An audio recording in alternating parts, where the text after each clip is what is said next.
Welcome, dear friend, to Moon Mind Temple. What I'm about to share with you has helped thousands of people finally stop the endless anxiety loop in their minds and discover the profound peace that's been waiting inside them all along. Whether you're here because you can't sleep, because stress is consuming your days, or because you're simply exhausted from the constant mental chatter, you've found exactly what you need. In the next 3 hours, you're going to learn a practice so simple that a child could do it, yet so powerful that it can transform every single day of your life. You don't need any special equipment. You don't need to sit in any particular position, and you definitely don't need to empty your mind of all thoughts. What you're about to discover is far easier and far more effective than that.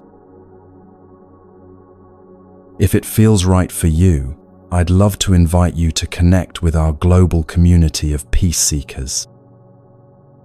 Perhaps you could share in the comments where in the world you're listening from and what time of day it is for you. There's something deeply comforting about knowing we're all breathing together across different continents and time zones, united in this shared longing for inner peace. Before we dive deep, let's create the most nurturing environment possible for your journey. Find the most comfortable position you can, maybe lying down with a soft pillow or curled up in your favorite chair with a warm blanket. Some people like to dim the lights or have a cup of herbal tea nearby. Whatever makes you feel most at ease is absolutely perfect. Here's what makes this different from every other relaxation technique you've tried. We're not going to fight against your busy mind or try to force it into some special state. Instead, you're going to learn something that animals in the wild know instinctively: how to surrender completely to the present moment and allow your body's natural healing wisdom to do what it was designed to do.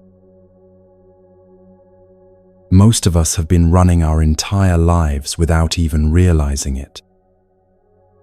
Running towards some future moment when we think we'll finally be happy, running away from uncomfortable feelings, running to keep up with endless demands. We run during our busy days, and here's something that might surprise you. We continue running, even in our sleep, even in our dreams. This constant inner motion has become so automatic that we've completely forgotten what it feels like to truly arrive anywhere. We've lost touch with the profound stillness that's always been available right here, right now. But what if everything you've been searching for is already here? What if the peace you're desperately seeking, the deep rest your soul craves, the sense of finally being home in your own life, what if it's all available in this very breath? There's an ancient practice that can become your refuge in any storm. It's built around a simple phrase that has guided countless people from anxiety to peace, from restlessness to profound rest. These words are, "I have arrived, I am home, in the here, in the now. I am solid, I am free, in the ultimate, I dwell." Now, I know those might sound like just beautiful words, but they're actually a doorway into a completely different way of experiencing your life. When you truly understand what it means to arrive, to be home in this moment, everything shifts. You can practice with these words, whether you're sitting quietly right now, or standing at your kitchen sink tomorrow morning, or walking through your neighborhood, or lying in bed tonight unable to sleep. This practice doesn't require a meditation cushion or a quiet room. It travels with you wherever you go, ready to offer you peace in any moment. Here's what makes this so powerful for anxiety and stress. Instead of trying to think your way out of worry, you're going to learn to come back to your body, to your breath, to the simple reality of being alive right now. Your mind might be racing about tomorrow's presentation or replaying yesterday's conversation, but your body is always here, always now, always ready to be your anchor. In Buddhist wisdom, we understand that your body and mind aren't separate things fighting against each other. They're more like dance partners who've forgotten how to move together. When your body learns to truly rest, your mind naturally begins to quiet. When your mind finds stillness, your body can finally release the tension it's been holding for months, maybe even years. Animals demonstrate this wisdom perfectly. When a wild animal is injured, it doesn't panic or try 10 different solutions. It simply finds a safe, quiet place and lies down, trusting completely in the body's ability to heal when given the right conditions. We humans once had this same instinctive knowledge, but we've become so disconnected from it.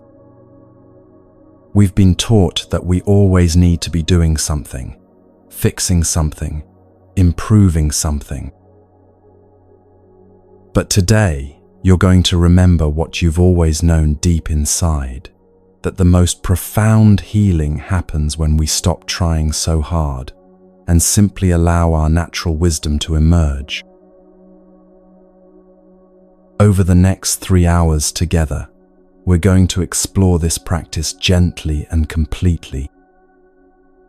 You'll discover how your breath can become a bridge to instant calm, how each step you take can be a homecoming, and how the simple act of paying loving attention to your body can unlock healing you didn't even know was possible.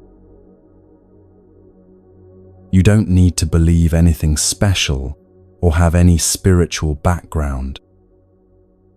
This wisdom speaks directly to the universal human longing for peace, for rest, for finally feeling at home in your own skin.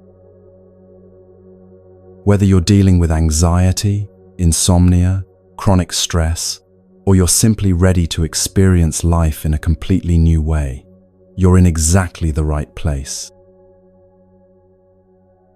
So take a slow, deep breath with me now. Let your shoulders drop away from your ears. Allow your jaw to soften and your eyes to close, or simply gaze softly ahead. Feel yourself settling into this moment, exactly as you are. You don't need to be anywhere else or anyone else. You are so deeply welcome here. Let's begin this gentle journey home to yourself.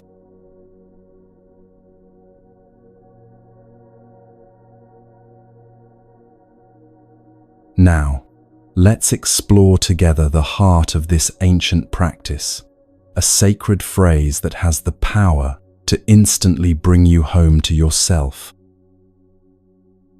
In Buddhist tradition, we call this a gatha, which simply means a short verse or poem that guides us into deeper awareness. But this particular gatha is special because it addresses the most fundamental human longing, the desire to finally feel at home in your own life. The words are simple, yet they contain infinite depth. I have arrived. I am home. In the here. In the now. I am solid. I am free. In the ultimate, I dwell. Let's breathe with each line and discover what it truly means to live these words. I have arrived. Feel the profound relief in these 3 simple words. For most of your life, you've probably felt like you were on your way somewhere, on your way to being happier, on your way to feeling more secure, on your way to having your life figured out. But this phrase invites you to stop that endless journey and recognize a stunning truth. You don't need to go anywhere else to find what you're seeking. When you say, I have arrived, you're not talking about reaching a destination on a map. You're talking about arriving in the most important place of all, the present moment. Right now, as you listen to these words, you can feel what it means to arrive. Your breath is here, your heartbeat is here, your awareness is here. You have already arrived in the only moment where life actually happens. Think about how different this is from your usual experience. Most of the time, even when your body is sitting still, your mind is racing toward tomorrow or replaying yesterday. You're physically present, but mentally absent, always leaning into the next moment instead of resting in this one. But when you practice, I have arrived, you're giving yourself permission to stop that exhausting mental travel and simply be where you are. I am home. These words touch something deep in every human heart. Home isn't just a building with walls and a roof. It's a feeling of safety, of belonging, of being completely accepted as you are. Many people spend their entire lives searching for this feeling of home in external things, in relationships, in achievements, in possessions, in places. But this gatha reveals that home is not a place you go to, it's a place you already are. When you rest in the present moment with full awareness, you discover that you've always been home. Your body is your first home, your breath is your constant companion, your awareness is your most intimate shelter. You don't need anyone else's permission to feel at home in your own life. You don't need to wait until your circumstances are perfect or until you've solved all your problems. You can come home right now, exactly as you are. In the here, in the now. This phrase points to the most revolutionary truth in all of spiritual teaching. Life is not happening in your memories of yesterday or in your plans for tomorrow. Life is happening here, now, in this breath, in this heartbeat, in this moment of awareness. But we've been trained to live everywhere, except the here and now. We live in our regrets about the past, in our worries about the future, in our fantasies about how things should be different. Meanwhile, the actual gift of being alive, this moment, passes by unnoticed. When you practice dwelling in the here and now, you're not just practicing a meditation technique. You're reclaiming your birthright to be fully alive. In the here and now, your senses come alive. You can actually taste your food instead of eating mindlessly. You can feel the warmth of sunlight on your skin instead of being lost in thought. You can hear the birds singing outside your window instead of being deafened by mental noise. I am solid. I am free. Here we encounter one of the most beautiful paradoxes in Buddhist wisdom. You are solid, grounded, stable, unshakable in your presence. Yet you are also free, not trapped by your worries, not imprisoned by your past, not limited by your fears about the future. This solidity doesn't come from rigidity or hardness. It comes from being deeply rooted in the present moment, like a tree with strong roots that can bend with the wind without breaking. When you know how to return to your breath, to your body, to the simple fact of being alive right now, you develop an unshakable confidence. You know that no matter what storms may come, you have a place of refuge that no one can take away from you.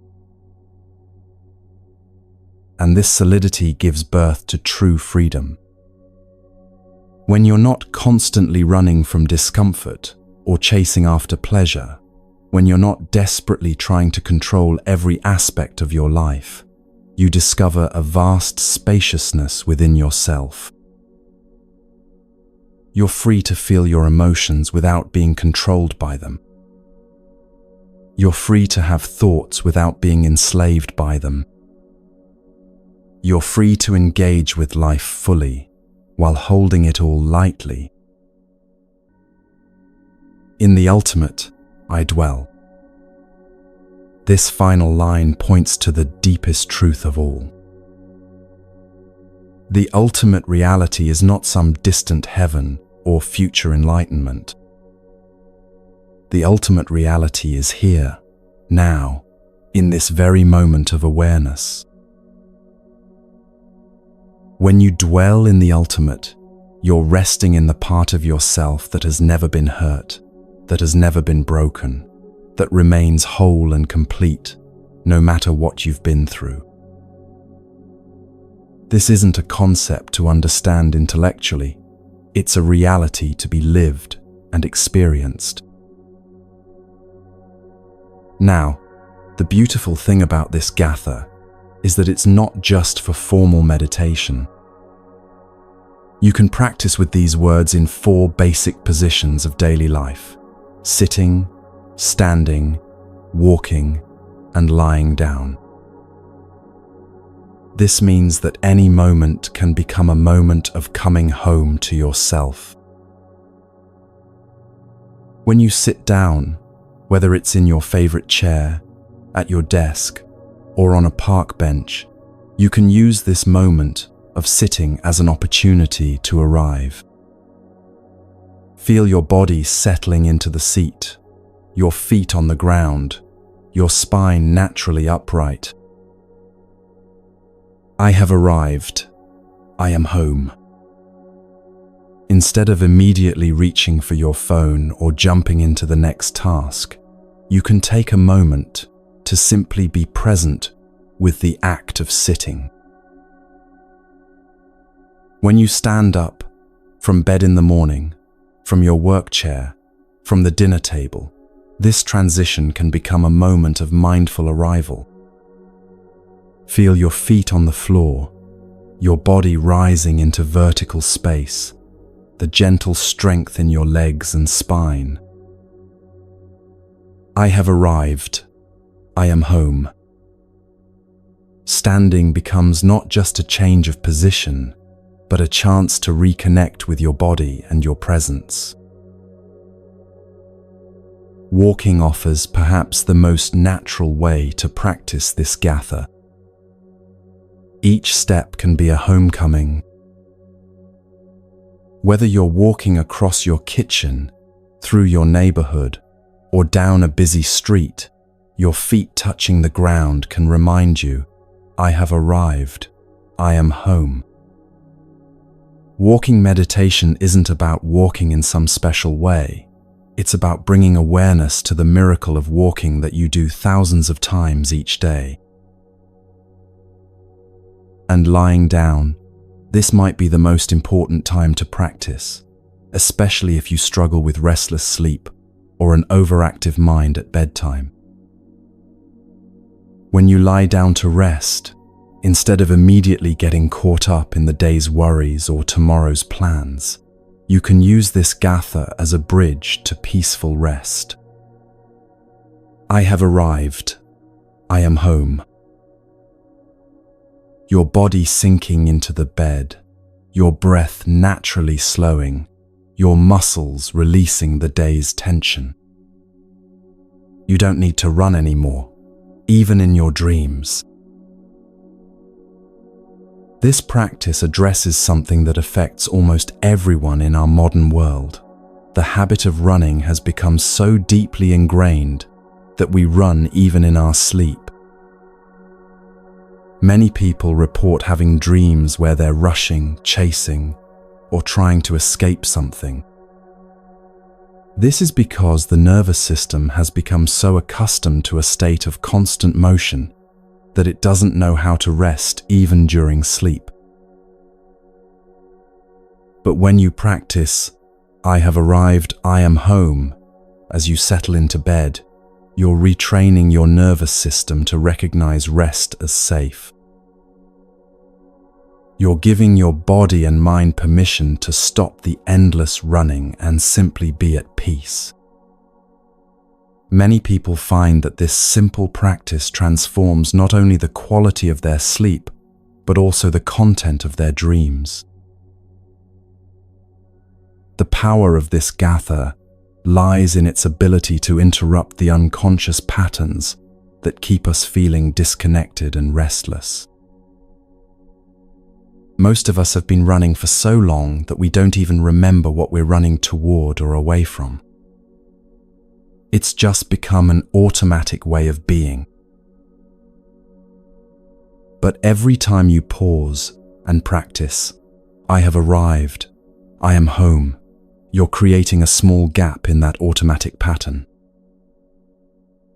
You're saying to your nervous system, it's safe to stop, it's safe to rest, it's safe to be here. And gradually, with gentle repetition, this new pattern of presence begins to replace the old pattern of running. In Buddhist understanding, this practice of stopping is called samatha, which literally means calm abiding. It's the foundation of all wisdom and healing. Without the ability to stop, to rest, to be present, we remain caught in endless cycles of reactivity and struggle. But stopping doesn't mean becoming passive or disconnected from life. True stopping is actually the most engaged way of living possible. When you're fully present, you can respond to life from wisdom rather than react from old patterns. When you're at home in yourself, you can offer genuine presence to others. When you've arrived in your own life, you can help others find their way home too. This gatha also addresses a fundamental misunderstanding about happiness and fulfillment. Most of us believe that we need to achieve something, acquire something, or become someone different in order to be truly content. But I have arrived, I am home, reveals that what you're seeking is not somewhere else. It's right here, right now. You don't need to wait until you've lost weight, found the perfect relationship, gotten the promotion, or solved all your problems to feel at home in your life. You can feel that sense of arrival and belonging right now, exactly as you are, with whatever circumstances you're facing. This doesn't mean you become complacent or stop growing and changing. It means you discover that the deep contentment you're seeking is your natural state when you stop disturbing it with constant mental and emotional agitation. From this place of fundamental okayness, you can still engage fully with life, pursue your goals, and work for positive change, but you're no longer driven by the desperate feeling that something is missing. As you begin to live with this gatha, you might notice that it affects not just your internal experience, but also your relationships with others. When you're truly at home in yourself, you stop looking to other people to make you feel complete or happy. This paradoxically makes you much more available for genuine connection and love. When you've arrived in your own presence, you can be truly present with others. When you're at home in yourself, you can offer others a sense of welcome and belonging. When you're solid and free, you can provide a steady, peaceful presence that helps others feel safe to be themselves. So as we continue on this journey together, I invite you to experiment with this gatha in your daily life. You don't need to practice it perfectly or remember it every moment. Simply begin to notice the moments when you feel like you're running mentally, emotionally, or physically, and gently return to these words: I have arrived. I am home. Let this practice be like dropping an anchor in the vast ocean of consciousness. No matter how stormy the surface waters may become, you always have this place of refuge to return to. In the here, in the now, solid and free, dwelling in the ultimate reality of this precious moment.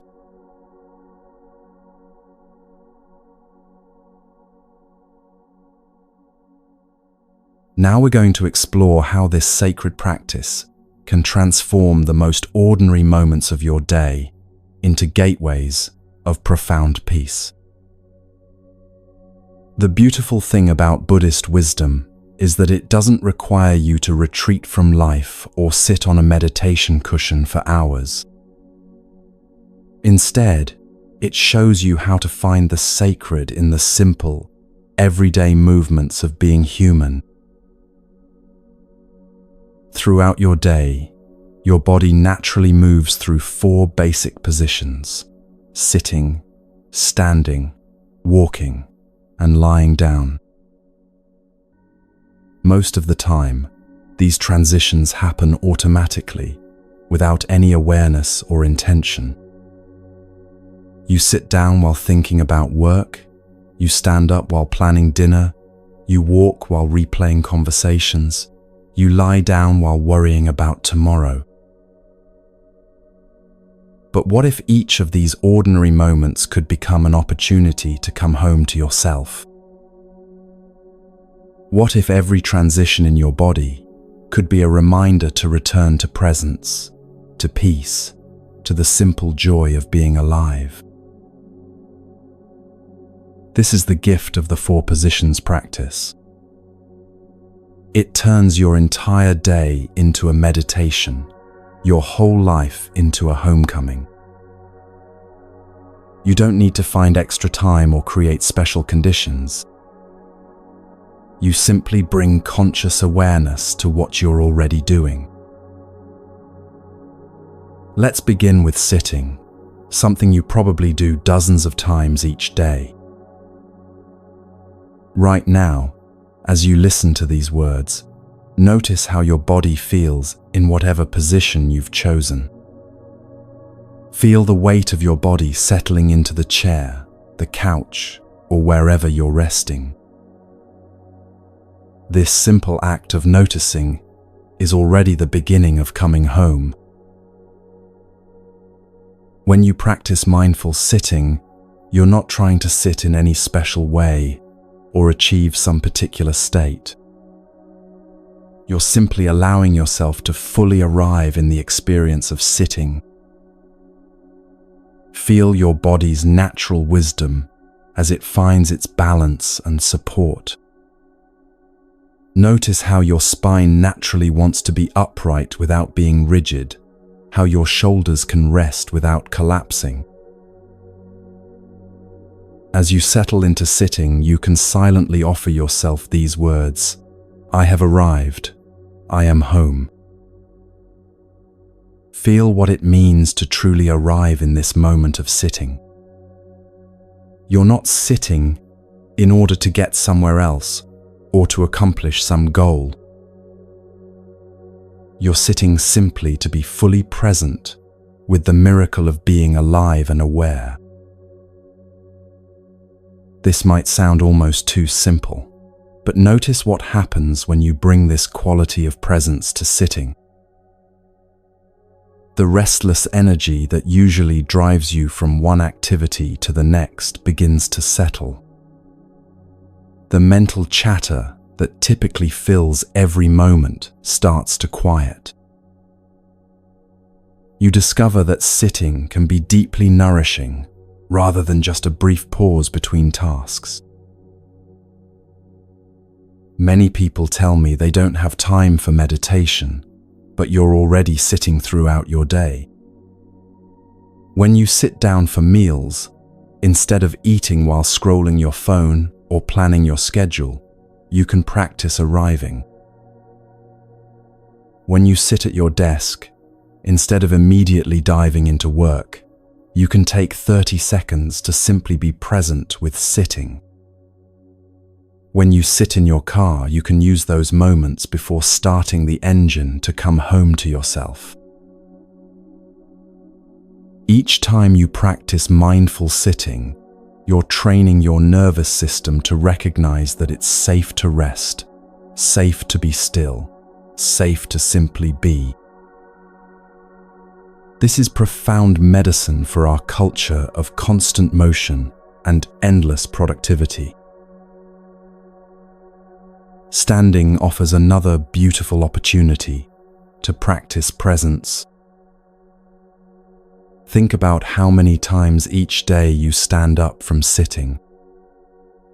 Usually, this happens so automatically that you barely notice it. But when you bring awareness to standing, this simple movement becomes a moment of awakening. Feel the strength in your legs as they lift your body from sitting to standing. Notice the miracle of balance as your body finds its center of gravity. Feel your feet connecting with the ground, your spine extending upward, your head balanced on top like a beautiful flower. When you stand mindfully, you can say to yourself, I have arrived. I am home. Standing becomes not just a transition to the next activity, but a moment of celebration. You're celebrating the incredible intelligence of your body, the gift of mobility, the simple wonder of being upright in space. Throughout your day, you stand up countless times, from bed in the morning, from your work chair, from the dinner table, from the couch in the evening. Each of these moments can become a small ceremony of return to presence. Instead of immediately rushing into movement, you can pause for just a moment to appreciate the gift of standing. Standing meditation can be particularly powerful when you're feeling overwhelmed or scattered. When life feels like it's spinning out of control, simply standing still with full awareness can restore your sense of centeredness. You remember that you are solid, you are stable, you are here. Many people find standing practice especially helpful during difficult conversations or challenging situations. When you feel your emotions getting activated, when stress begins to take over, you can connect with the simple fact of standing. This grounds you in your body and helps you respond from wisdom rather than react from old patterns. Walking meditation might be the most accessible form of mindfulness practice because walking is something you do naturally throughout every day. The beauty of walking meditation is that it doesn't require any special space or additional time. Whether you're walking across your kitchen, through a parking lot, or down a forest path, each step can be a homecoming. When you practice mindful walking, you're not trying to get somewhere quickly or efficiently. You're walking simply to experience the wonder of walking. Feel your feet as they lift, move through space, and make contact with the ground again. Notice how your body naturally coordinates this complex movement without any conscious effort from you. With each step, you can silently repeat, "I have arrived, I am home." Your left foot touches the earth, "I have arrived." Your right foot follows, "I am home." Walking becomes a continuous practice of returning to the present moment.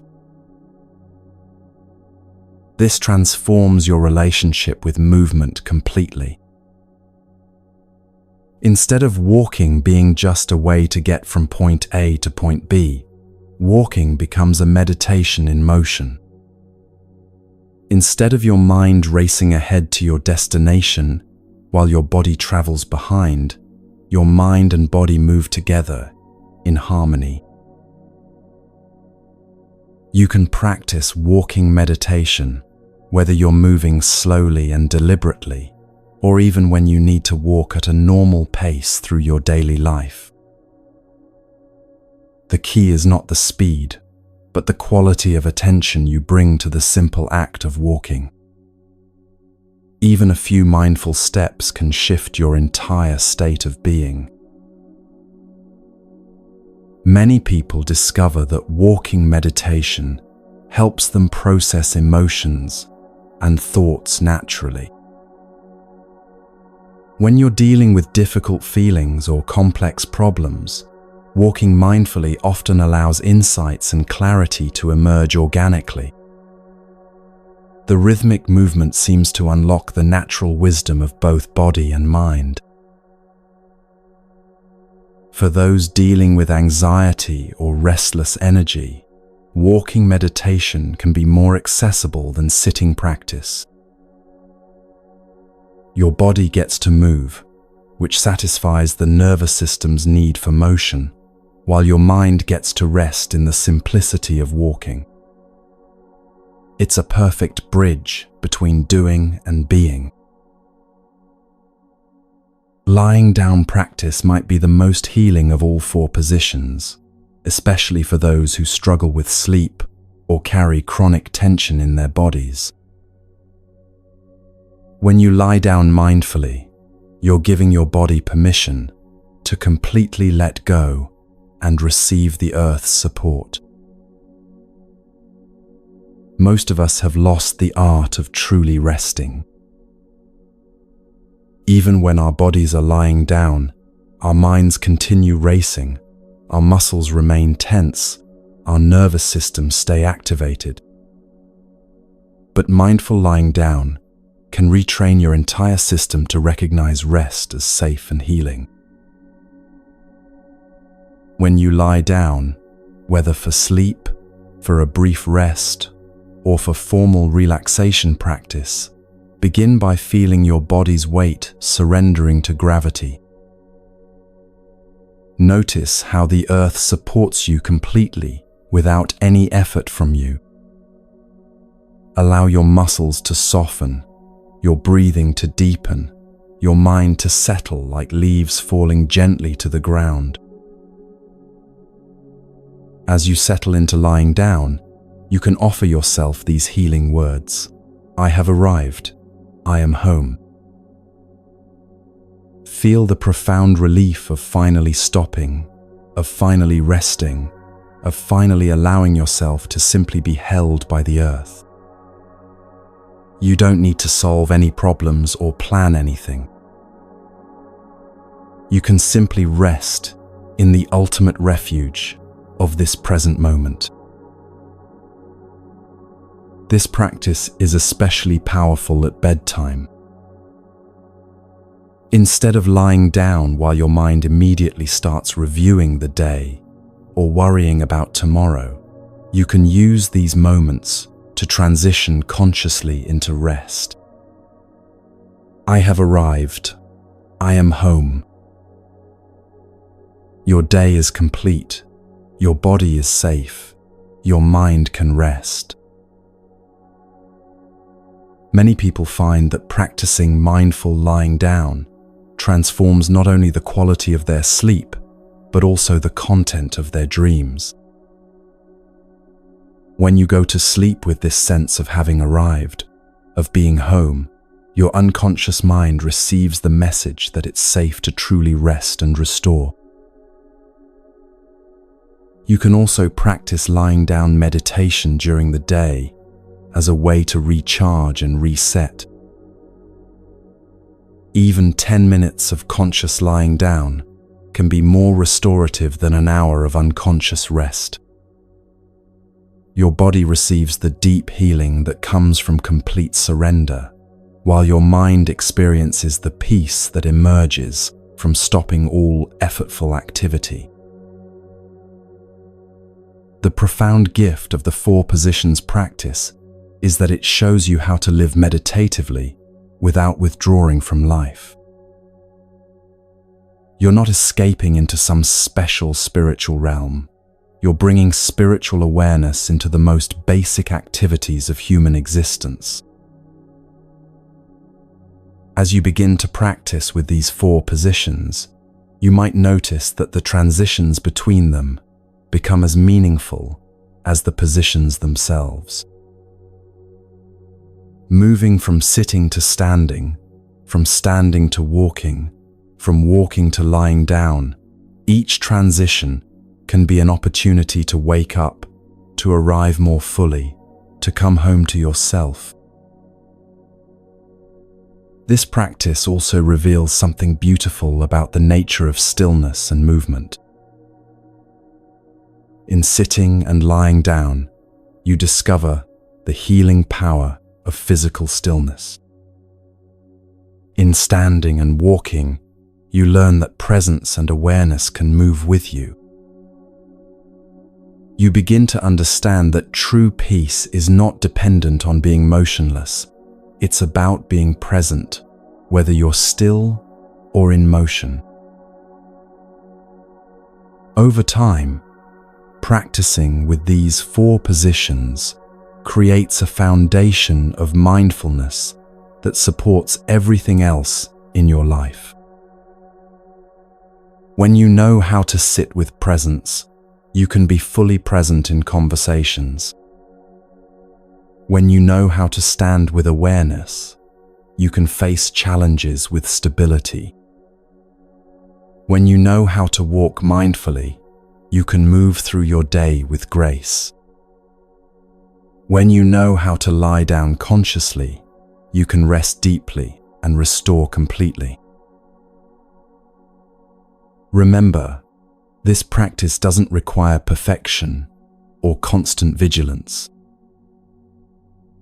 You're simply beginning to notice the moments when you sit, stand, walk, and lie down, and occasionally offering yourself the gift of conscious presence during these natural activities. Some days you'll remember often, some days hardly at all. Both are perfectly fine. The invitation is simply to begin right where you are, with whatever position your body is in right now. Feel yourself arriving in this moment, in this position, in this breath. I have arrived. I am home. Let these 4 positions become your teachers, your companions, your gateways to the peace that is always available when you remember to stop and truly arrive.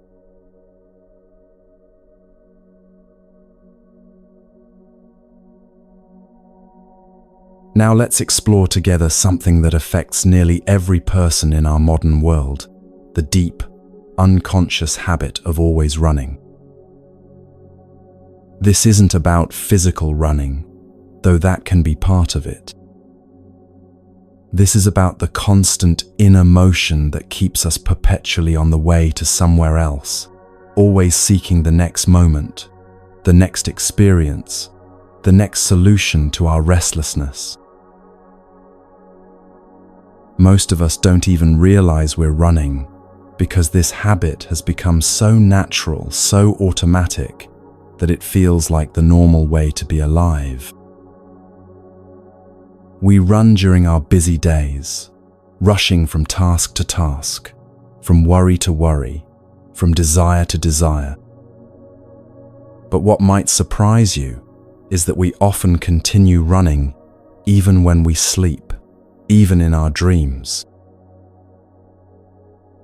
Have you ever noticed that your dreams are often filled with movement, with chasing, with trying to get somewhere or escape from something? Have you ever woken up feeling like you've been working all night, like you never truly rested? This is because the habit of running has become so deeply embedded in our nervous system that even when our body is still, our mind continues its restless motion. In Buddhist understanding, we call this habit energy, the momentum of patterns that have been repeated so many times, they now run automatically, without our conscious participation. These patterns shape how we think, feel, and react to life, often in ways that keep us trapped in cycles of suffering and dissatisfaction. The habit of running is one of the most pervasive forms of habit energy in our culture. It shows up as the inability to sit still without reaching for your phone, the compulsion to always be doing something productive, the feeling that you're falling behind if you're not constantly moving towards some goal. It manifests as mental restlessness, emotional reactivity, and the persistent sense that life is happening somewhere else, in some other moment. But here's what's both challenging and hopeful about habit energy. It didn't originate with you, and it doesn't have to end with you. This pattern of constant motion, of never feeling quite at home in the present moment, has likely been passed down through generations. Think about your parents for a moment.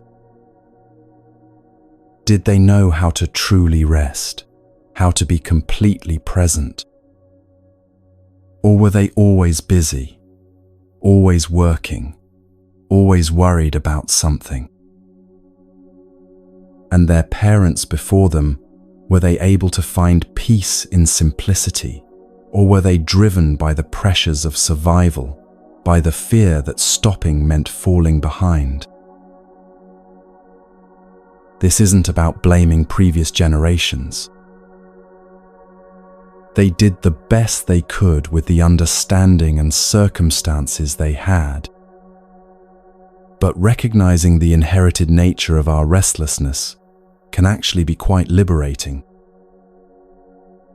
It helps us understand that this constant running isn't a personal failing or a sign that something is wrong with us.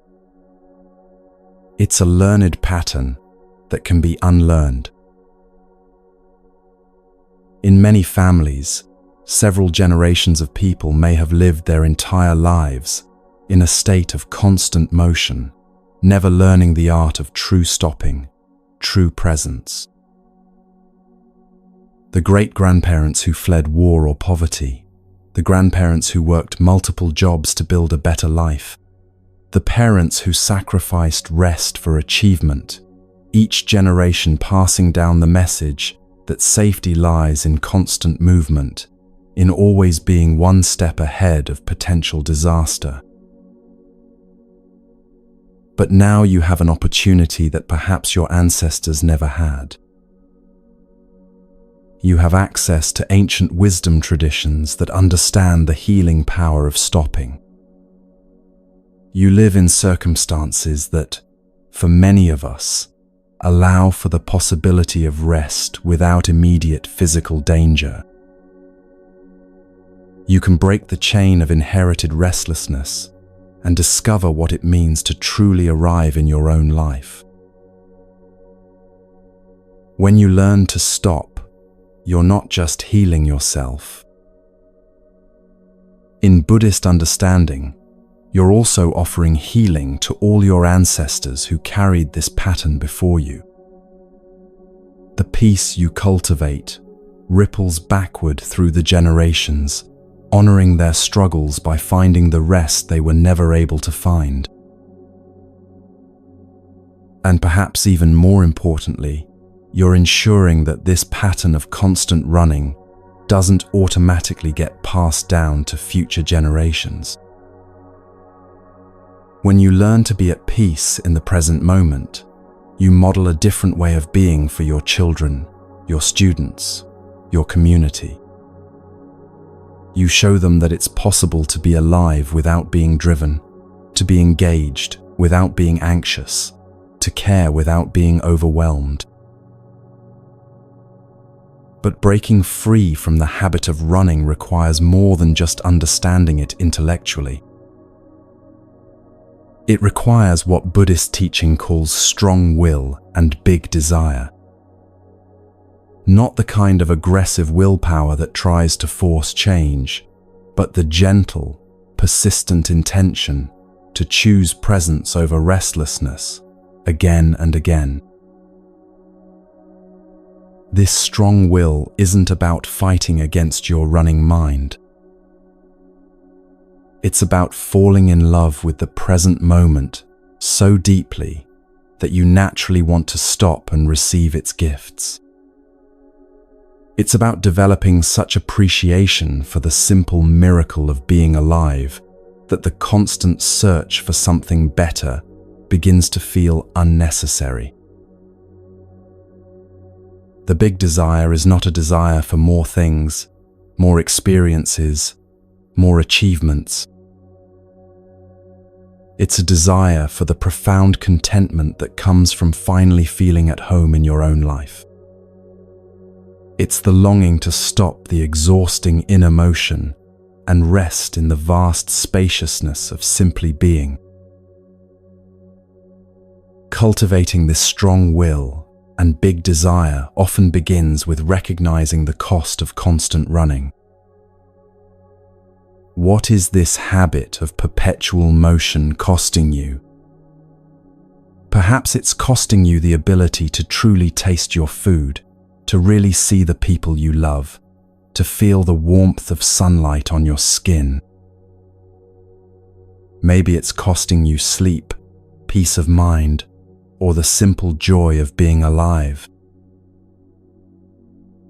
Many people discover that the habit of running is actually an attempt to escape from uncomfortable feelings or thoughts. We keep ourselves busy, keep our minds occupied, keep moving toward the next thing, because stopping feels frightening. We're afraid that if we really stop, we'll have to feel our sadness, our loneliness, our grief, our fear. But here's what practitioners discover over and over again: the feelings we're running from are not as overwhelming as we imagine them to be. When we finally stop and turn toward our inner experience with kindness, we find that emotions are like weather patterns. They arise, they change, they pass away. And underneath all the emotional weather, there's a vast, peaceful sky of awareness that can hold it all. The habit of running also keeps us from discovering our own natural wisdom. When we're constantly in motion, constantly reacting, constantly seeking the next solution outside ourselves, we never develop the capacity to listen to our own inner knowing. But when we learn to stop, to be still, to create space around our experiences, we begin to access a source of guidance that's been with us all along. This inner wisdom doesn't speak in the loud, urgent voice of our running mind. It speaks in the quiet voice of intuition, in the gentle promptings of the heart, in the subtle knowing that emerges when we create enough stillness to actually listen. Learning to stop is learning to hear this voice and trust its guidance. For many people, the first attempts to stop the habit of running can feel almost impossible. You sit down to rest, and immediately your mind fills with everything you should be doing instead. You try to be present with your breath, and your thoughts race toward tomorrow's schedule. You attempt to enjoy a quiet moment, and anxiety arises about time being wasted. This resistance is completely normal and expected. Remember, you're working with habit energy that may have been building momentum for years, decades, even generations. It's not going to transform overnight, and that's perfectly okay. The practice is not about achieving some special state where you never feel restless or never have racing thoughts. The practice is about developing a different relationship with the running energy when it arises. Instead of automatically following every impulse to move, to do, to seek, you begin to pause and ask, what would it feel like to stay here, to be present with this moment, exactly as it is? Sometimes the answer will be that staying present feels uncomfortable, and that's valuable information. You're not trying to eliminate discomfort. You're learning to be present with it without immediately running away. This builds what we might call your presence muscle, your capacity to remain aware and responsive rather than reactive and scattered. One of the most powerful ways to work with the habit of running is to begin noticing it without judgment. Throughout your day, you can develop the gentle practice of simply observing, I'm running again. Not as a criticism, but as a moment of awakening, a chance to choose differently. Maybe you notice you're eating lunch while mentally rehearsing an afternoon conversation. The moment you recognize this, you have the opportunity to return to the actual experience of eating, the taste, the texture, the nourishment. Maybe you catch yourself walking from room to room while your mind races ahead to evening plans. This awareness gives you the chance to slow down and feel your feet on the floor, to appreciate the simple miracle of walking. Each time you notice the running and choose to stop, you're weakening the old pattern and strengthening a new one. You're training your nervous system to recognize that stopping is safe, that presence is possible, that you don't have to be constantly in motion to be okay. The beautiful thing about this practice is that it works with your life exactly as it is. You don't need to change your circumstances or solve all your problems before you can begin to stop the habit of running. You can start right now, in whatever situation you're facing, with whatever challenges you're navigating. Whether you're dealing with work, stress, relationship difficulties, health concerns, or financial worries, the practice remains the same. Notice the running, pause when possible, and return to the simple reality of this moment. Your breath is here, your body is here, your awareness is here. Everything else is either memory or imagination. Over time, as you continue to practice stopping, you begin to discover something wonderful. The present moment is actually quite manageable. It's our thoughts about the past and future that create most of our suffering. This moment right now is usually okay. You're breathing, you're aware, you're alive. That's actually quite miraculous when you really think about it. This doesn't mean you become passive or stop caring about important things in your life. Learning to stop the habit of running actually makes you more effective, not less.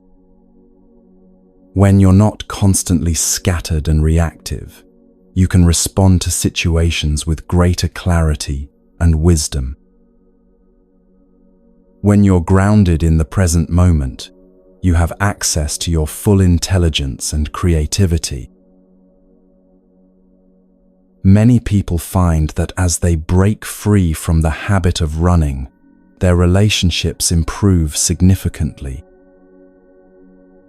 When you're truly present with others, they feel seen and valued in a way that's becoming increasingly rare in our distracted world. When you're not mentally rushing toward the next conversation or activity, you can offer the gift of your complete attention. The healing power of stopping also extends to your physical body. Chronic running, this constant state of mental and emotional motion, keeps your nervous system in a state of low-level stress activation. Learning to truly stop allows your body to shift into rest and repair mode, where real healing can occur. Remember, every moment you choose presence over running is a victory worth celebrating. You're not just changing a personal habit, you're participating in the healing of the collective human pattern of restlessness and dissatisfaction. You're contributing to a world where peace is possible, where presence is valued, where people can finally feel at home in their own lives.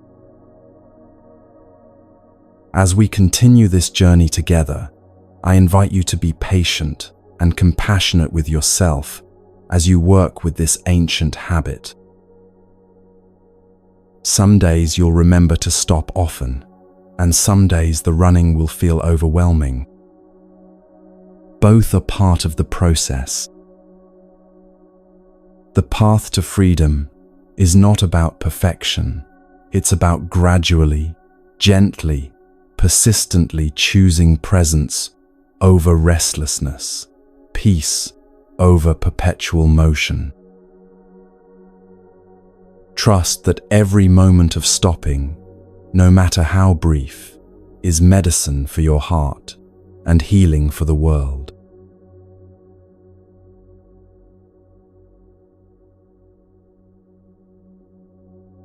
Now we come to the heart of this ancient practice, something that has been treasured in Buddhist tradition for over 2,000 years. The word is samatha, and while it might sound exotic, it points to something beautifully simple that every human being can understand and practice. Samatha means stopping, and it may be the most important skill you never learned in school. In our culture, we're taught to value doing, achieving, moving, progressing. We learn to read and write, to calculate and analyze, to plan and execute. But very few of us are ever taught the profound art of stopping, not just pausing our activity, but truly stopping the endless motion that happens inside our minds and hearts. This isn't a luxury, or an optional spiritual practice. In Buddhist understanding, without stopping, you cannot do much of anything meaningful or healing in your life. Without the capacity to stop, you remain trapped in patterns of reactivity, always responding to life from old conditioning rather than from fresh awareness. But what does it really mean to stop? Most of us think we're stopping when we sit down and watch television, or when we lie in bed scrolling our phones. But true stopping involves both your body and your mind coming to rest together. You might be sitting perfectly still on the outside, but inside, your mind is racing through tomorrow's schedule, replaying today's conversations, planning next week's activities. Your body is present, but your mind is scattered across time and space. This is not stopping. This is just physical stillness with mental agitation. Or you might be lying down, trying to rest, but there's a restless energy coursing through your body. Your muscles are tense. Your nervous system is activated. Your body wants to move even though you're trying to be still. Your mind might be quiet, but your body hasn't learned how to truly let go. True stopping happens when both your body and mind arrive in the same place at the same time, right here, right now. This is why samatha practice always includes the body. You don't just meditate with your mind, you meditate with your whole being. In Buddhist wisdom, we understand that your body and mind are not separate things that happen to live in the same space. They are intimately connected, constantly influencing each other in ways both subtle and profound. Your body contains your mind, and your mind contains your body. They inter-are, which means they exist together in such a way that one cannot be without the other. This understanding changes everything about how you approach the practice of stopping. When you help your body to stop, to release tension, to settle into stillness, to trust in rest, you naturally help your mind to stop as well. When you help your mind to stop, to release its constant planning and worrying and analyzing, your body can finally let go and rest. This is why so many people find that when they begin to practice conscious relaxation of the body, their mental chatter naturally begins to quiet. And why others discover that when they learn to observe their thoughts without getting caught up in them, their physical tension starts to melt away. Body and mind are partners in both agitation and peace. The practice of samatha recognizes that most of us have developed what we might call stopping resistance. Your body has forgotten how to truly rest because it's been in a state of subtle tension for so long. Your mind has forgotten how to be still because it's been trained to constantly process information, solve problems, and stay vigilant for potential threats. But here's the beautiful thing about samatha practice. You're not trying to force your body and mind into some unnatural state. You're simply remembering what they already know how to do. Every night when you fall into deep sleep, your body and mind naturally stop their restless activity. Samatha practice is learning to access this natural capacity for stillness while you're awake and aware. The first meaning of samatha is simply stopping, But as you practice, you discover that stopping opens the door to something even more profound. When you truly stop, you create space. Space around your thoughts, space around your emotions, space around your reactions to life. And in that space, wisdom can emerge. This brings us to one of the most important teachings in all of Buddhist practice. Samatha and Vipassana are like the two wings of a bird. Samatha is the practice of stopping, of calming, of creating peaceful stillness. Vipassana is the practice of looking deeply, of insight, of seeing clearly into the nature of reality. Just as a bird cannot fly with only one wing, you cannot experience true freedom and healing with only stopping or only insight. You need both.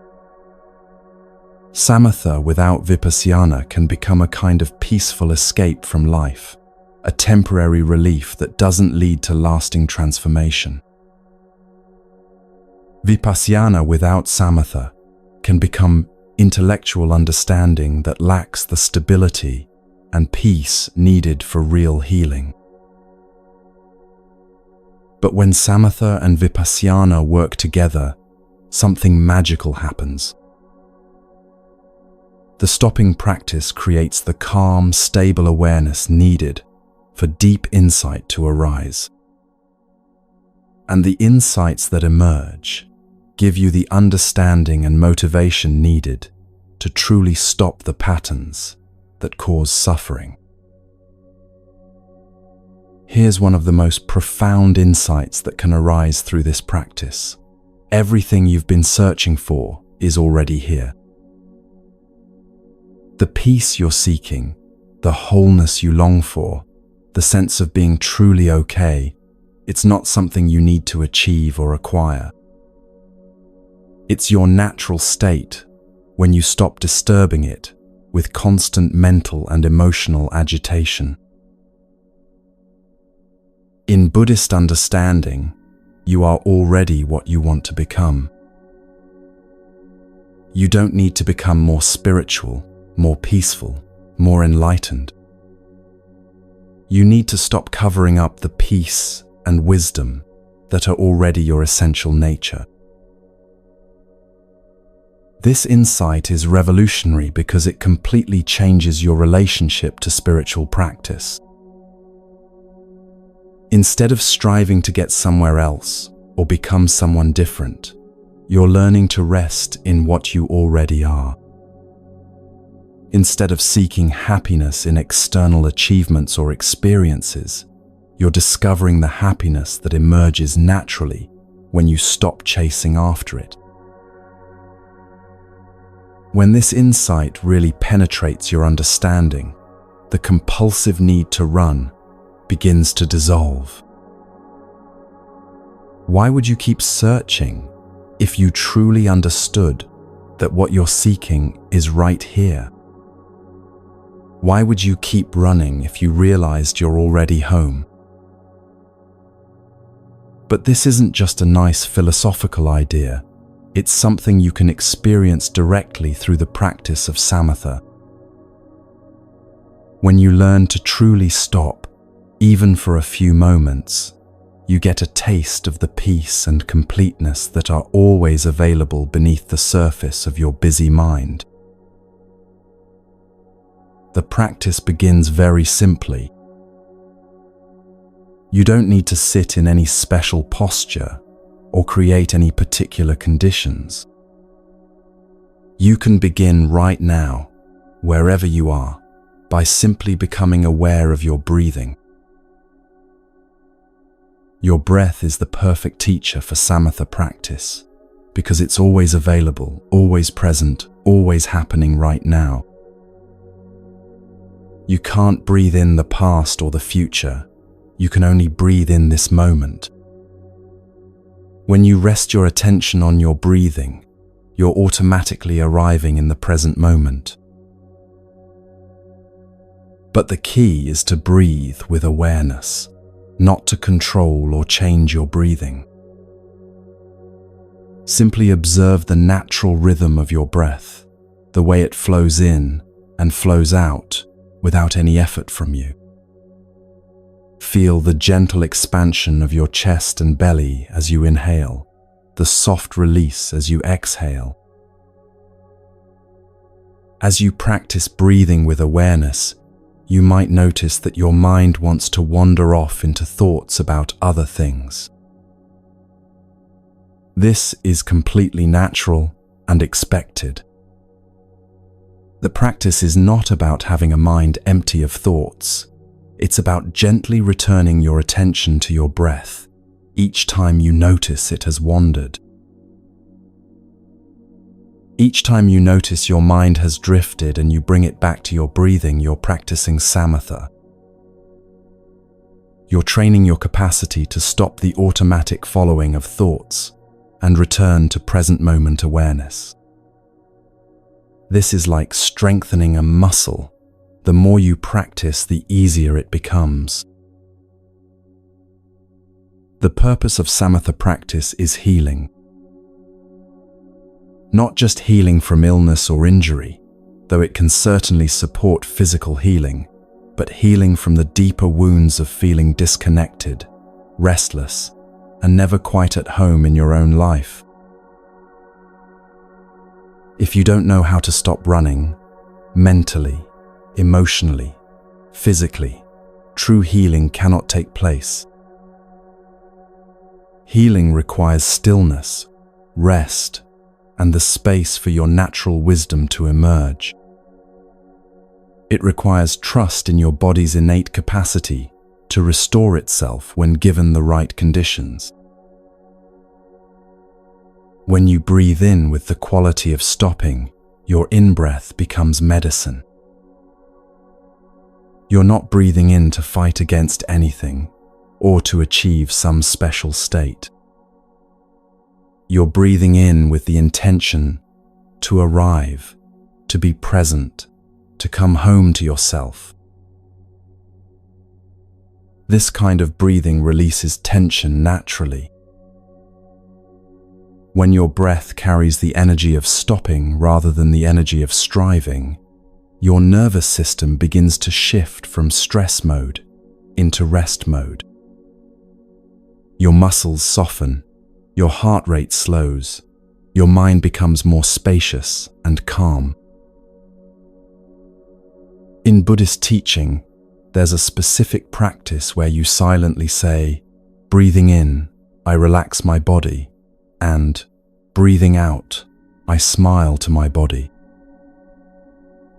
This isn't just a relaxation technique, it's a practice of loving kindness toward yourself. You're offering your body the gift of conscious attention and care. You can only truly relax your body when you stop. As long as you're mentally running toward the next moment or the next goal, your body will hold the tension of that constant motion.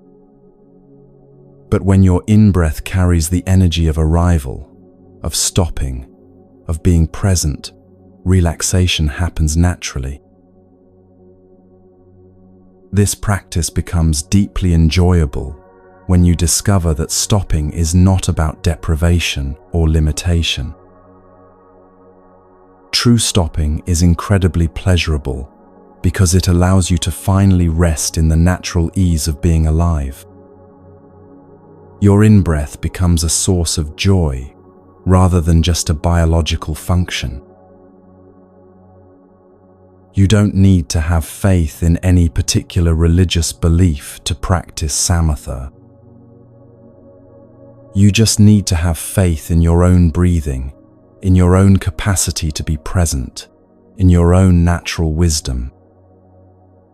These are things you can verify for yourself through direct experience.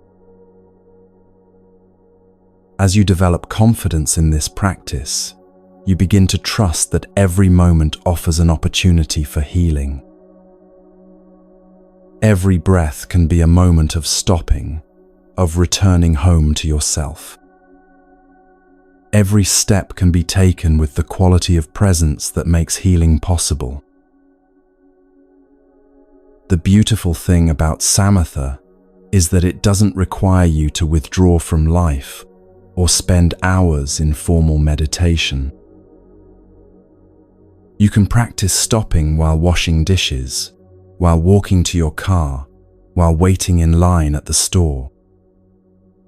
Any moment can become a moment of samatha when you remember to breathe with awareness and arrive fully in the present. Over time, this practice creates a foundation of inner stability that supports everything else in your life. When challenges arise, you have a place of refuge to return to. When emotions become overwhelming, you know how to create space around them through conscious breathing and gentle stopping. When your mind becomes scattered, you have the tools to gather your awareness and return to center. Remember, samatha is both a practice and a natural capacity. You're not learning something foreign or trying to become someone different.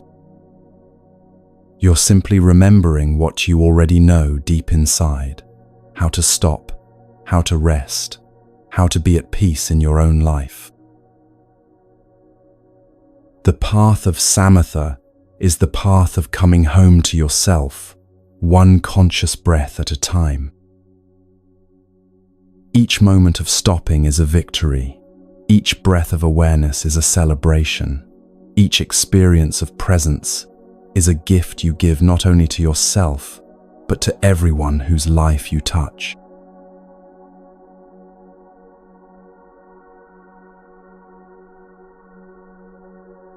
Within you right now lives an intelligence so profound, so sophisticated, that it makes the most advanced medical technology look primitive by comparison.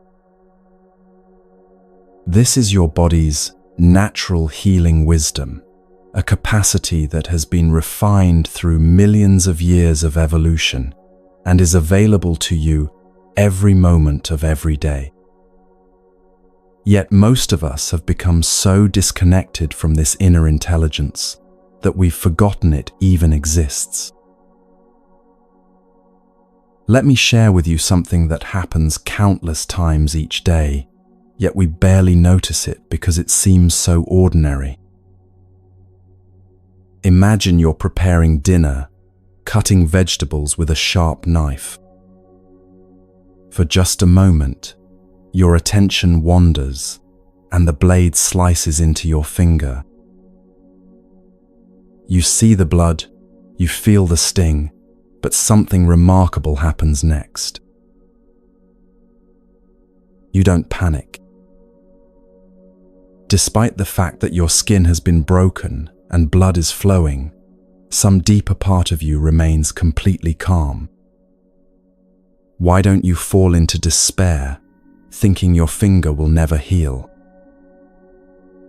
Why don't you rush frantically from doctor to doctor, demanding immediate solutions? Because somewhere in your body's wisdom, you know with absolute certainty that healing will happen. You clean the wound, perhaps apply a bandage, and then you trust.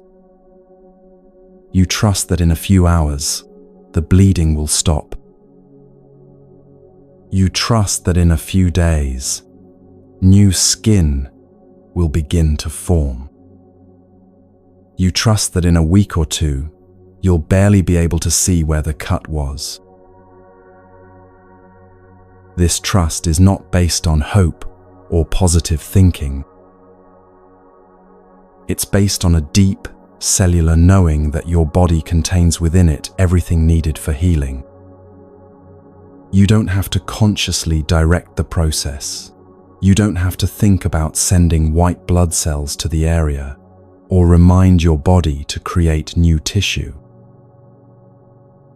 The healing happens automatically, intelligently, perfectly, without any intervention from your thinking mind. This same healing intelligence that mends your finger is available for every aspect of your being, physical, emotional, and spiritual. But there's one essential condition that must be present for this healing to occur. You must allow your body and mind to stop, to rest, to create the space where natural healing can unfold. Animals in the wild understand this instinctively. When a wild animal is injured, it doesn't consult multiple specialists or research the latest treatment options. It simply finds a quiet, safe place and lies down. It stops all unnecessary activity, stops thinking about finding food or protecting territory, and devotes all its energy to the healing process.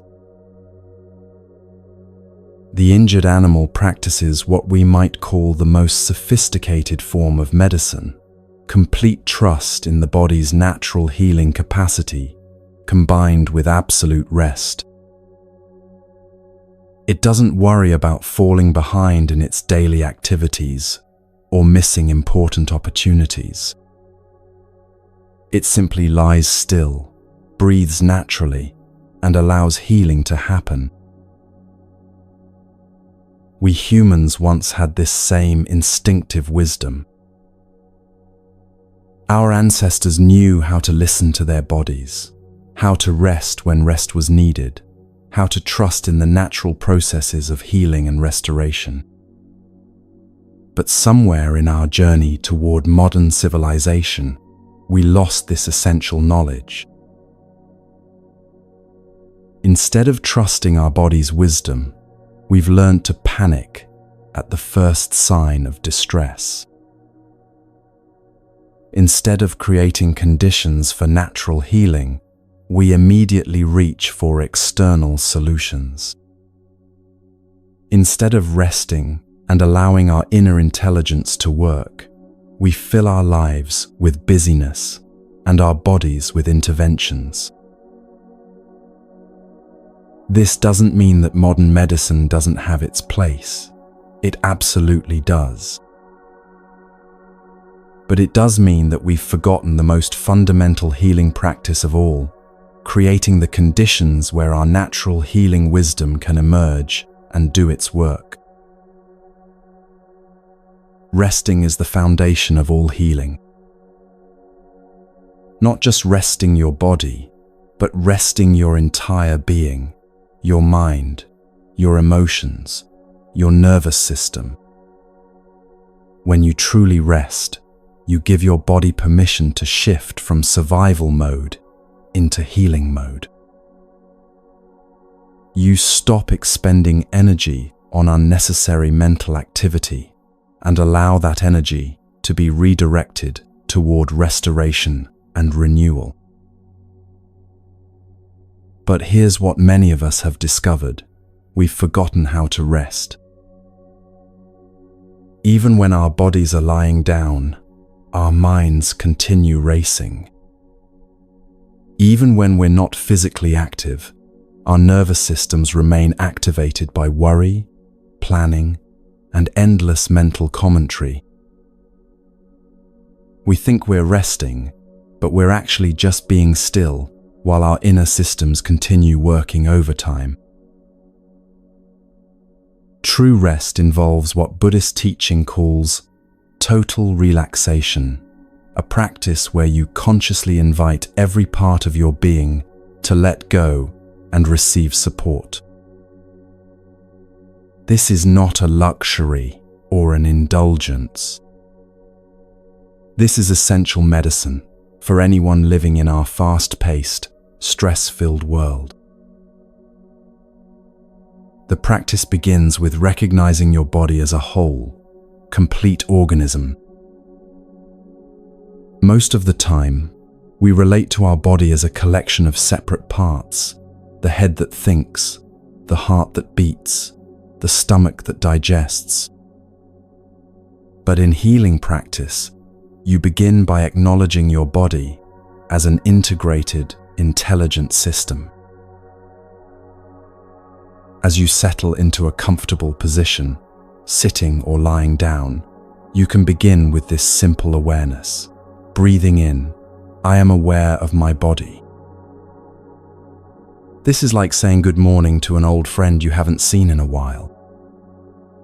You're coming home to your body, acknowledging its presence, recognizing it as the miraculous gift it truly is.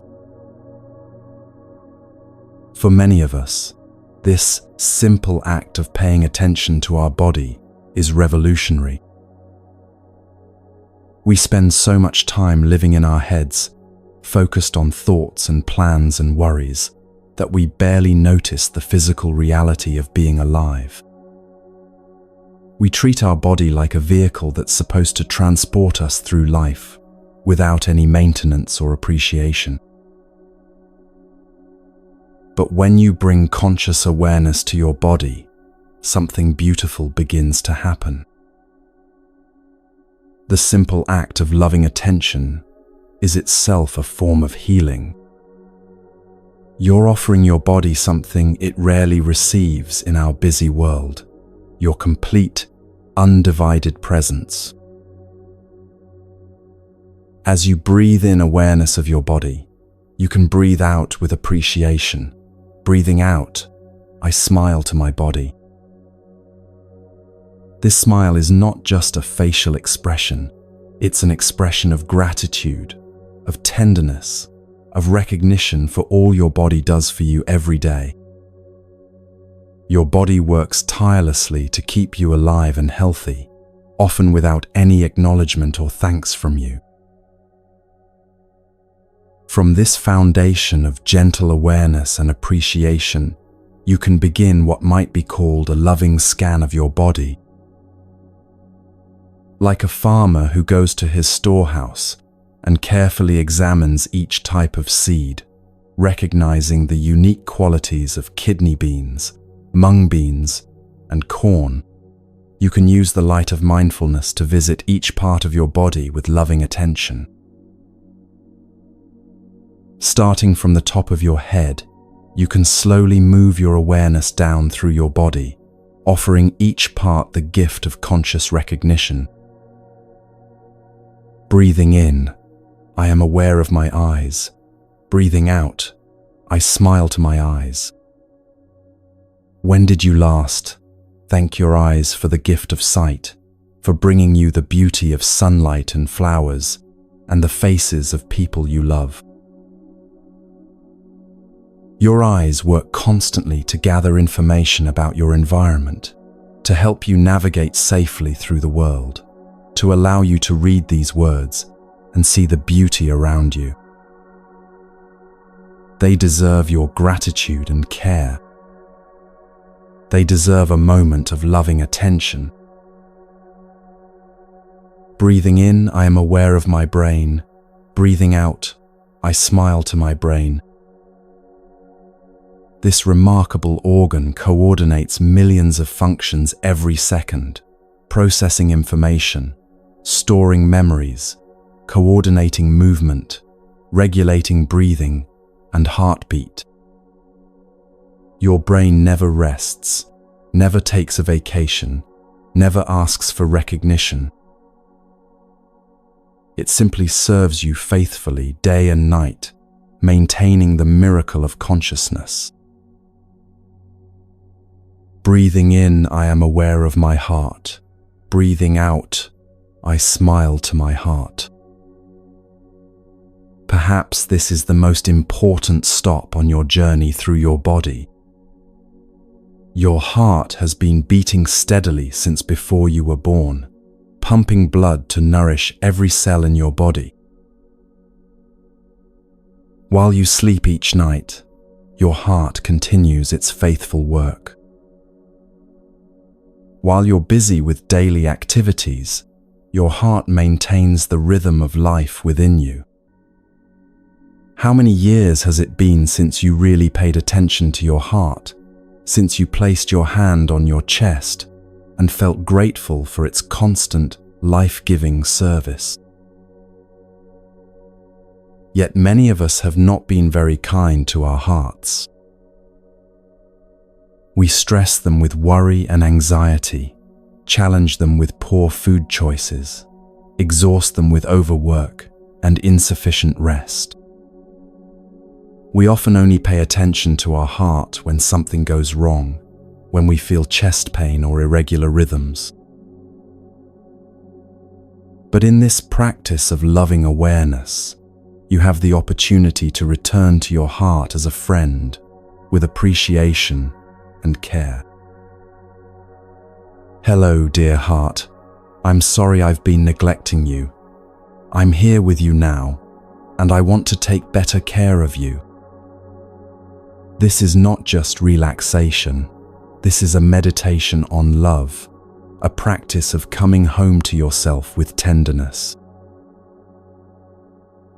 When you reach your liver in this gentle scan, you might pause here with special attention. Your liver works incredibly hard to filter toxins from your system, to process nutrients, to maintain your body's chemical balance. In our modern world, our livers often work overtime, dealing with stress hormones, processed foods, environmental toxins, and the chemical byproducts of our busy lifestyles. Breathing in, I am aware of my liver. Breathing out, I smile to my liver with compassion. Your liver may have been sending you messages for years: fatigue, digestive issues, mood changes, trying to let you know it needs support. But in the rush of daily life, these gentle signals are often ignored until they become serious symptoms. If your liver is struggling with stress or illness, you can stay with it longer in your loving scan. Breathe with it. Send it the healing energy of conscious attention. Acknowledge the hard work it's been doing to keep you healthy. This practice of offering loving awareness to areas that need healing can be profoundly therapeutic. You're not trying to cure any condition through willpower or positive thinking. You're simply creating the optimal conditions for your body's natural healing intelligence to do its work. You're removing the obstacles of stress and inattention that often interfere with the healing process. This practice typically takes about 20 minutes to complete, moving slowly and mindfully through your entire body. You don't need a doctor sitting beside you or expensive equipment. You can do this healing work by yourself, using only the medicine of loving awareness and conscious breathing. The remarkable thing about this practice is that it's inherently pleasant and deeply restful. You're not forcing yourself through a difficult or painful process. You're simply lying quietly, breathing naturally, and offering yourself the gift of complete attention. Many people find this practice so enjoyable that they look forward to it as a favorite part of their day. As you continue with this loving body scan, you begin to understand something profound about the nature of healing. Healing happens not when you fight against illness or try to force your body to change, but when you create space for your natural healing wisdom to emerge.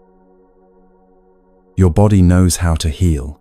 You just need to get out of its way and support it with rest, attention, and trust. This doesn't mean you should abandon medical care or ignore serious symptoms.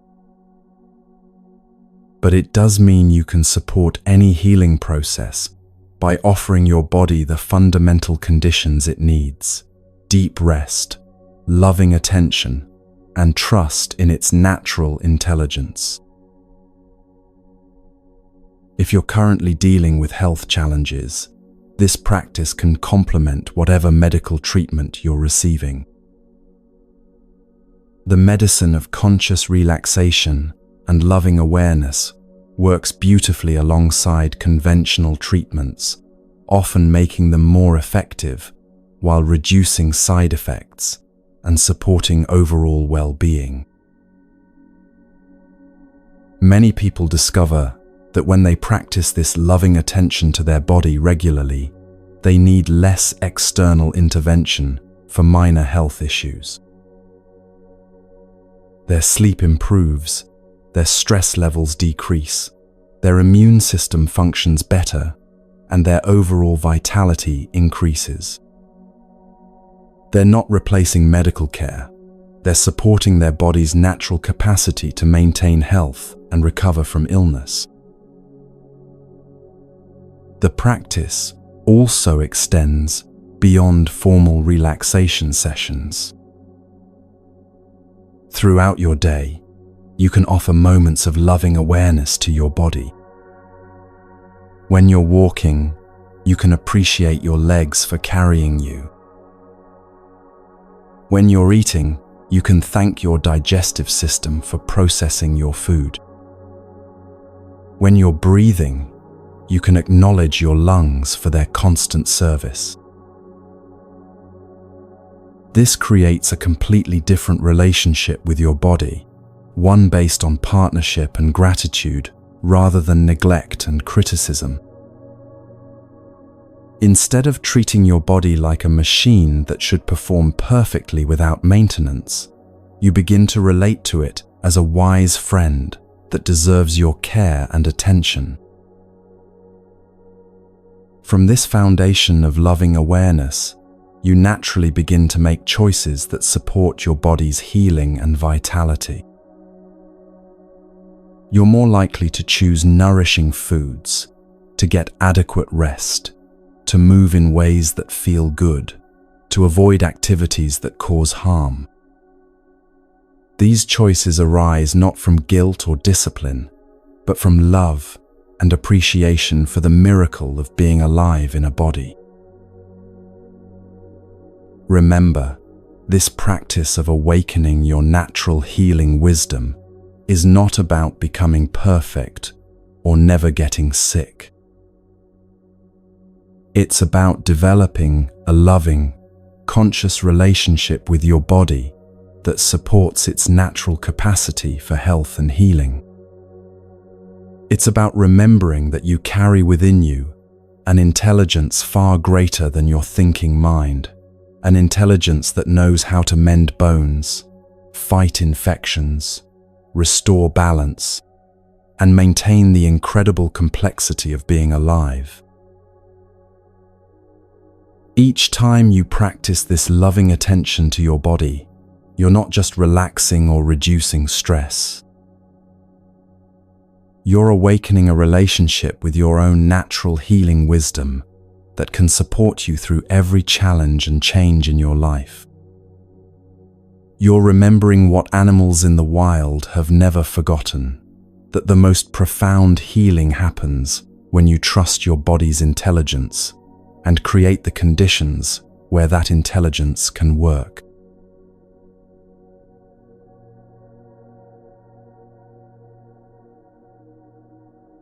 Your breath is the most intimate companion you will ever have. It has been with you since the moment you were born, and it will remain with you until your very last moment. Yet most of us go through entire days, weeks, even years, barely noticing this faithful friend that keeps us alive with every single inhalation and exhalation. What makes your breath so special is that it exists perfectly in the present moment. You cannot breathe yesterday's breath or tomorrow's breath. You can only breathe right now, in this moment, making your breath the most reliable doorway to presence you could ever find. But there's something even more miraculous about your breathing that most people never discover. When you breathe with conscious awareness, when you breathe as an expression of arriving rather than surviving, your breath becomes medicine. Not metaphorical medicine, but actual, physical, emotional, and spiritual healing that you can feel in your body and being. Right now, as you listen to these words, your lungs are quietly drawing in air rich with oxygen and releasing carbon dioxide that your body no longer needs. This happens approximately 20,000 times each day, yet it's so automatic that you rarely give it a conscious thought. Your breathing continues while you sleep, while you work, while you worry, while you dream.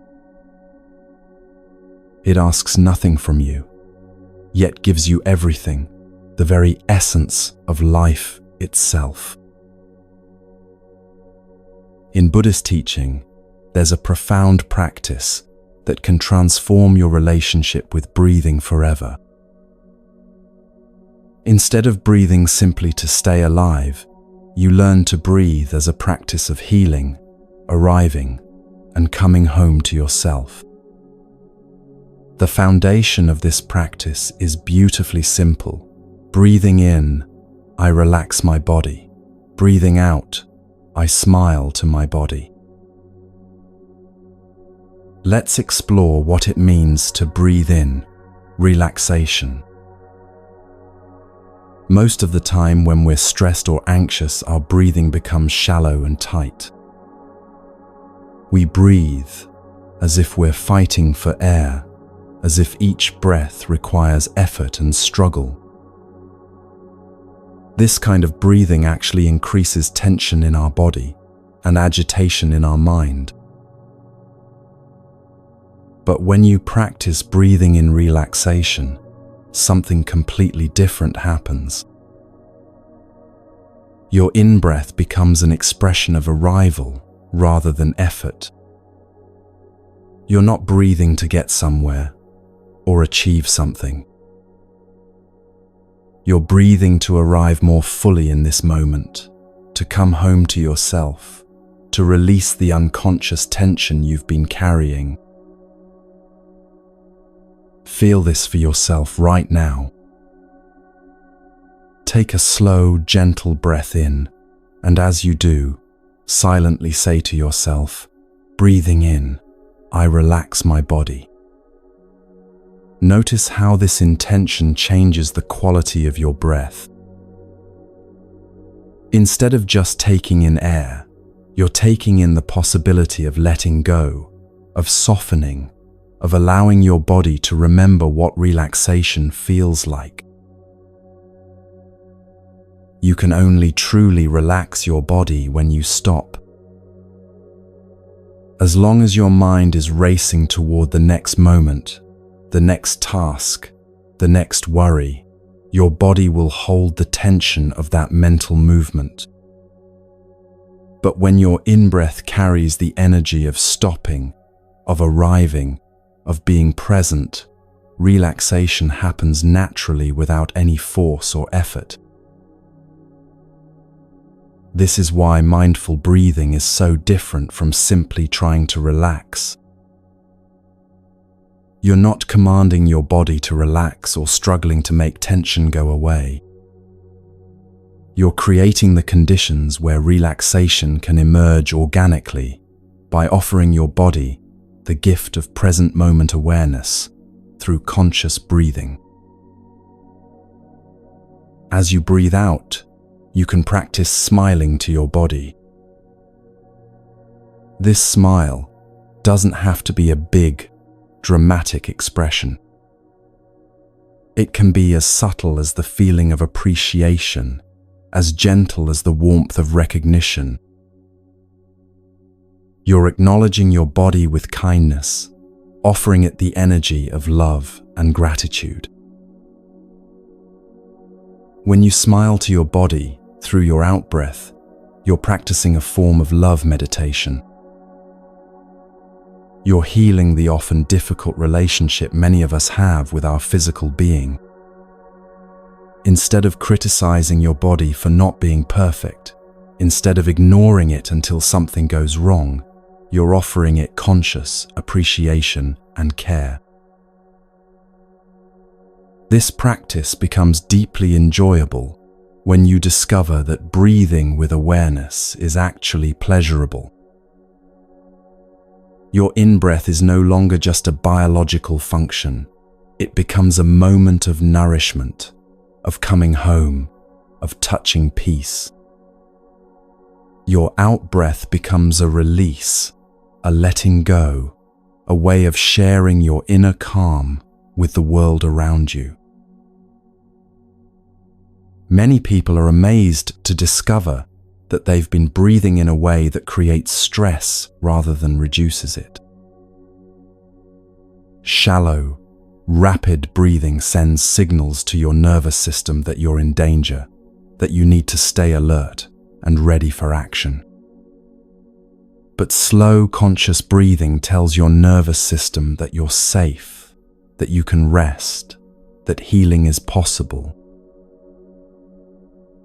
The beautiful thing about mindful breathing is that you don't need to have faith in any particular religion or philosophy.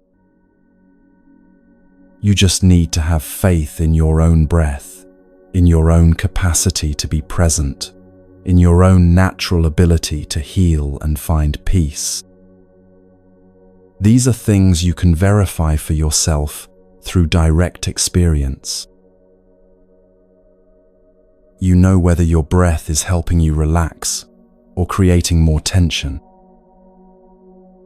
You know whether your breathing is allowing your body to soften or causing it to tighten. You know whether conscious breathing brings you a sense of peace or leaves you feeling more agitated. This knowledge doesn't come from books or teachers. It comes from your own intimate experience of being alive and breathing. As you develop confidence in your breath as a healing tool, you begin to discover that every in-breath has the power to bring you home to yourself. No matter how scattered your mind has become, no matter how tense your body feels, no matter how overwhelming your emotions might be, your breath is always available as a refuge.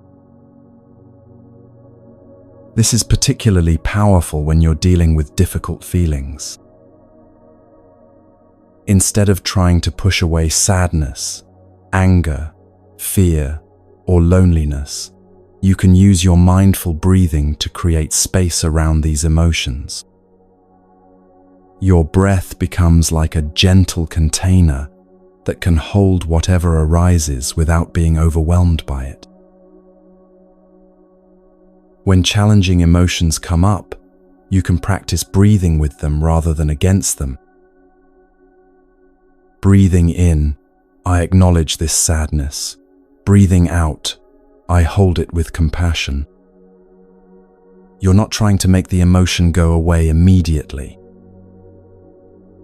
You're offering it the same loving attention you would give to a frightened child, present, patient, and caring. This approach to working with emotions through mindful breathing is revolutionary for many people. We're often taught to avoid difficult feelings or to analyze them until they make sense. But mindful breathing offers a third option, feeling your emotions fully while remaining centered in your breath, in your body, in the present moment. Your breath can also become a bridge between your conscious and unconscious mind. During the day, your conscious mind makes decisions and solves problems. But underneath this surface activity, your unconscious mind is processing experiences, integrating learning, and working on healing that happens outside your awareness. When you breathe mindfully, you're creating a communication pathway between these different levels of your being. Your conscious intention to relax and heal through breathing sends signals to your unconscious mind that it's safe to let go, safe to release old patterns, safe to allow deeper healing to occur. This is why many people find that regular mindful breathing practice improves not only their waking experience, but also their sleep and dreams. When you go to sleep, breathing consciously, you're setting an intention for your entire being to rest and restore. Your unconscious mind receives the message that healing is welcome, that peace is possible, that it's safe to let go completely. The practice can be especially transformative when you're dealing with physical pain or illness. Instead of fighting against discomfort or trying to escape from it, you can breathe with whatever you're experiencing. Your breath doesn't take away the pain, but it changes your relationship to it. Breathing in, I acknowledge this pain. Breathing out, I send love to the part of my body that hurts. You're not denying your experience or pretending everything is fine. You're bringing the healing power of conscious attention to exactly what is present, creating space around your experience so it doesn't overwhelm you completely. Many people discover that when they stop fighting against pain and start breathing with it mindfully, the pain often softens or changes quality. This isn't about forcing any particular outcome, but about creating optimal conditions for your body's natural healing response to function. Your breath is also a perfect teacher for learning about impermanence, the truth that everything changes. Each breath is unique and unrepeatable. Your in-breath arises and passes away. Your out-breath emerges and dissolves. No two breaths are exactly the same, just as no two moments of your life are identical. When you really pay attention to your breathing, you begin to understand in your body what Buddhist teaching means when it speaks of the flowing, changing nature of all experience. Your thoughts change like your breath changes. Your emotions arise and pass away like inhalation and exhalation. Your pain, your joy, your fear, your peace, all of these flow through you like the natural rhythm of breathing. This understanding can be deeply liberating when you're going through difficult times. Just as you don't hold on to your out-breath or try to make your in-breath last forever, you can learn to let experiences move through you without grasping or pushing away. Your breath teaches you how to flow with life rather than resist it. The more you practice mindful breathing, the more you realize that each breath is actually a complete meditation. In the space of one conscious breath, you can experience arriving, relaxing, appreciating, letting go, and coming home to yourself. You don't need to sit for hours to touch peace. You can find it in a single mindful breath. This makes the practice incredibly accessible for people with busy lives. You can practice mindful breathing while waiting in line, sitting in traffic, walking from room to room, or lying in bed before sleep. Any moment can become a moment of healing when you remember to breathe with conscious awareness. Over time, Mindful breathing creates a foundation of calm that supports everything else in your life. When challenges arise, you have an immediate tool for finding your center. When emotions become intense, you know how to create space around them. When stress builds up, you can return to the simple refuge of conscious breathing. Perhaps most importantly, regular practice of mindful breathing helps you develop unshakable faith in your own capacity for healing and peace. You don't need to depend on external circumstances being perfect or other people behaving a certain way. You carry within you, in every breath, the ability to come home to yourself and touch the peace that is always available beneath the surface of your busy life. Remember, your breath is not just keeping you alive, it's offering you a pathway to truly living. Each conscious breath is an opportunity to arrive more fully in your life, to heal old wounds, to discover the peace that has been waiting for you all along. Let your breathing become your teacher, your healer, your constant companion on the journey home to yourself.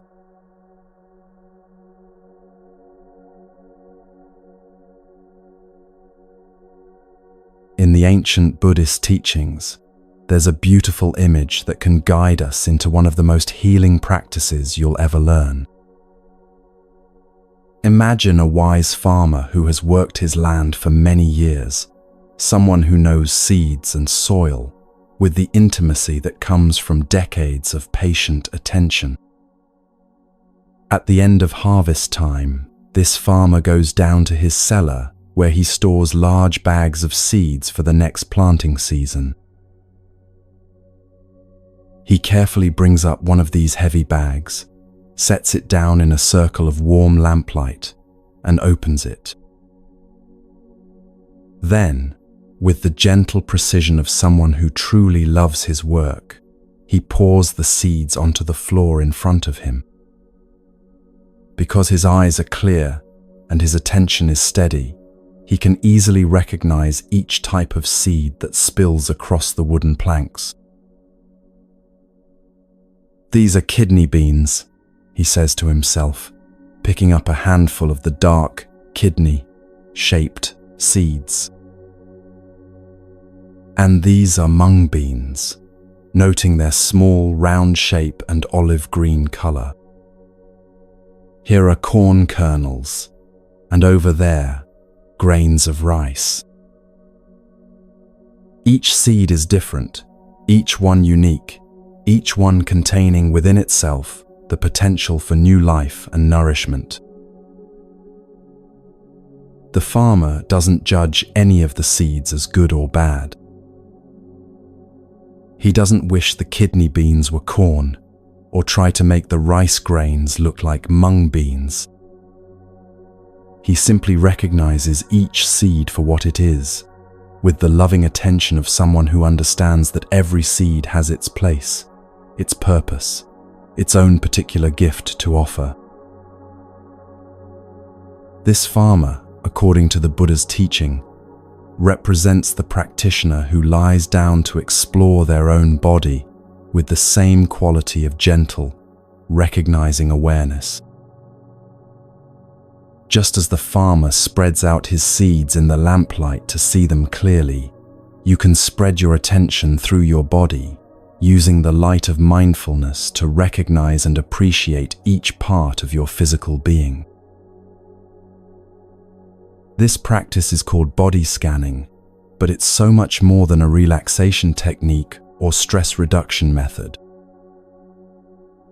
It's a meditation on love, a practice of coming home to yourself, a way of healing the often difficult relationship many of us have with our own bodies. When you practice like the wise farmer, you're learning to see your body not as a collection of problems to be fixed, but as a miraculous landscape to be explored with wonder and appreciation. Most of us live with a strange disconnection from our physical being. We spend so much time in our heads, focused on thoughts and plans and worries, that we barely notice the body that carries us through each day. We might pay attention to our body when it's hungry or tired or in pain, but rarely do we offer it the gift of loving awareness when it's simply being itself, doing its quiet work of keeping us alive. But imagine what it would feel like to receive the kind of attention you're about to learn to give yourself. Imagine someone sitting with you with complete presence, noticing everything about you with gentle appreciation, offering you their undivided attention without wanting you to be different or better or fixed. This is what you're learning to offer your own body, the medicine of loving awareness. To begin this practice, find a comfortable place where you can lie down. This might be on your bed, on a yoga mat on the floor, or even sitting in a very comfortable chair if lying down isn't possible for you right now. The important thing is that your body can rest and receive support, that you're not using energy to hold yourself up or maintain a particular posture. As you settle into your chosen position, take a moment to appreciate this simple act of lying down. Feel your body's weight being held completely by the earth beneath you.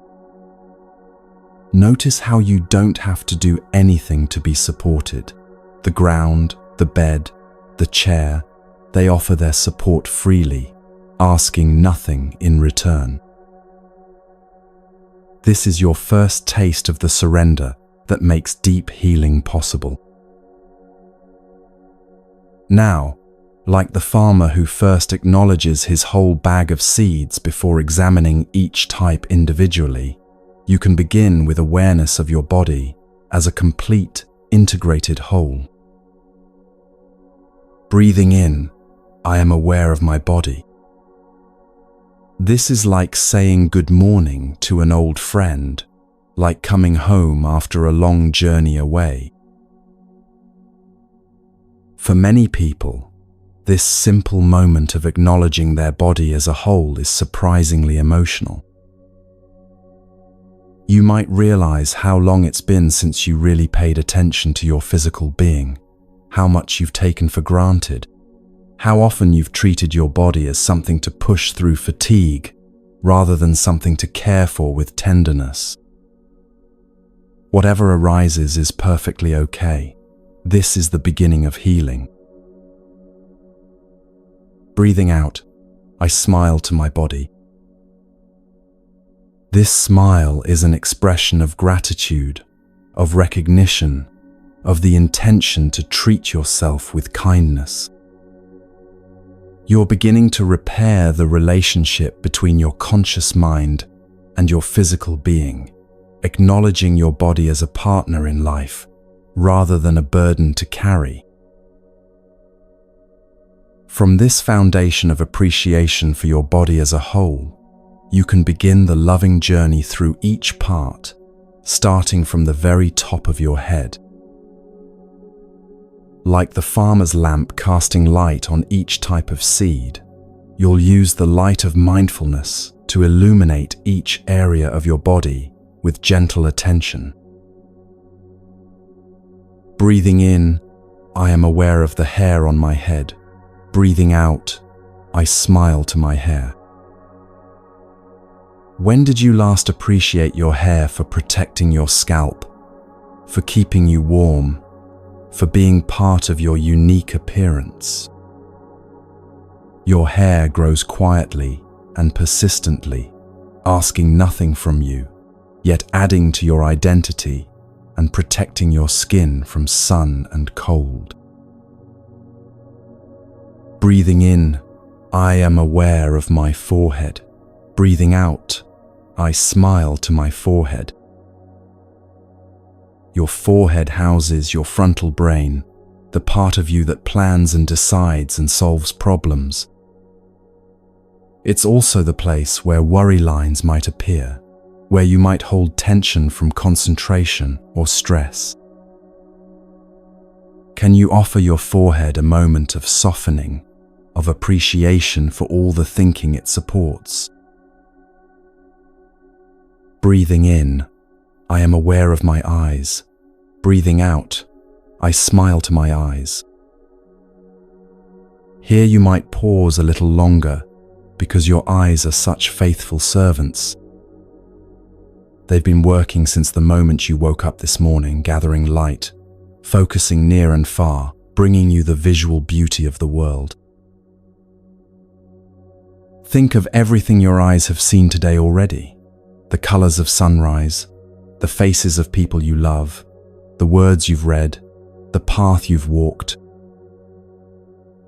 Your eyes work constantly to help you navigate safely through your environment, to bring you information and beauty, and the ability to connect with others through sight.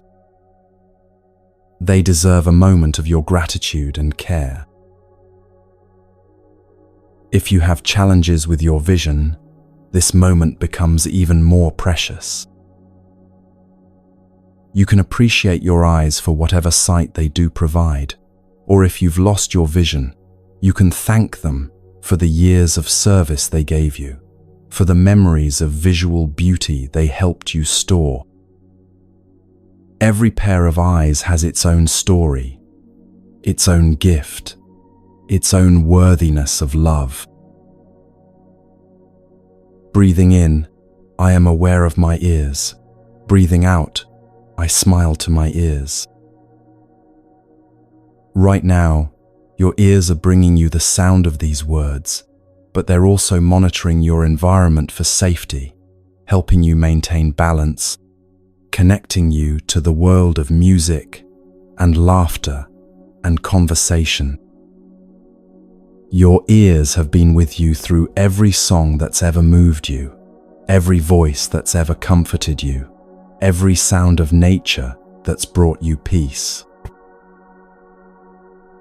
Breathing in, I am aware of my nose. Breathing out, I smile to my nose. Your nose is working right now to filter and warm the air you breathe, to protect your lungs from dust and particles.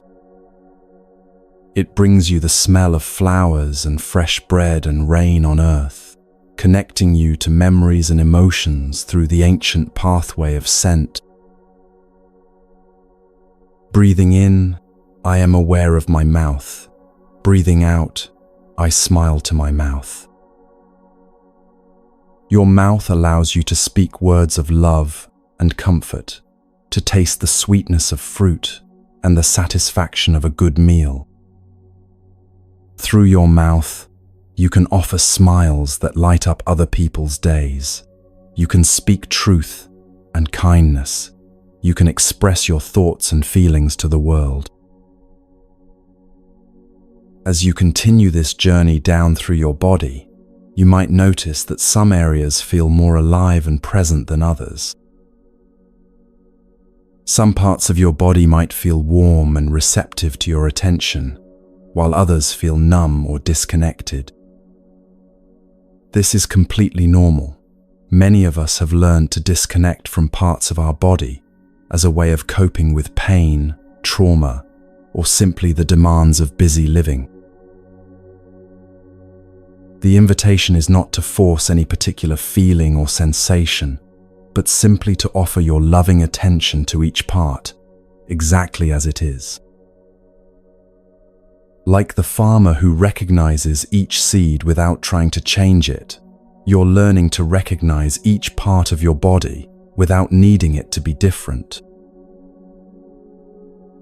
Breathing in, I am aware of my neck and throat. Breathing out, I smile to my neck and throat. Your neck supports the weight of your head and houses your throat, which allows you to swallow nourishment and speak your truth. Many people hold tension in their neck from stress or from looking down at screens too much.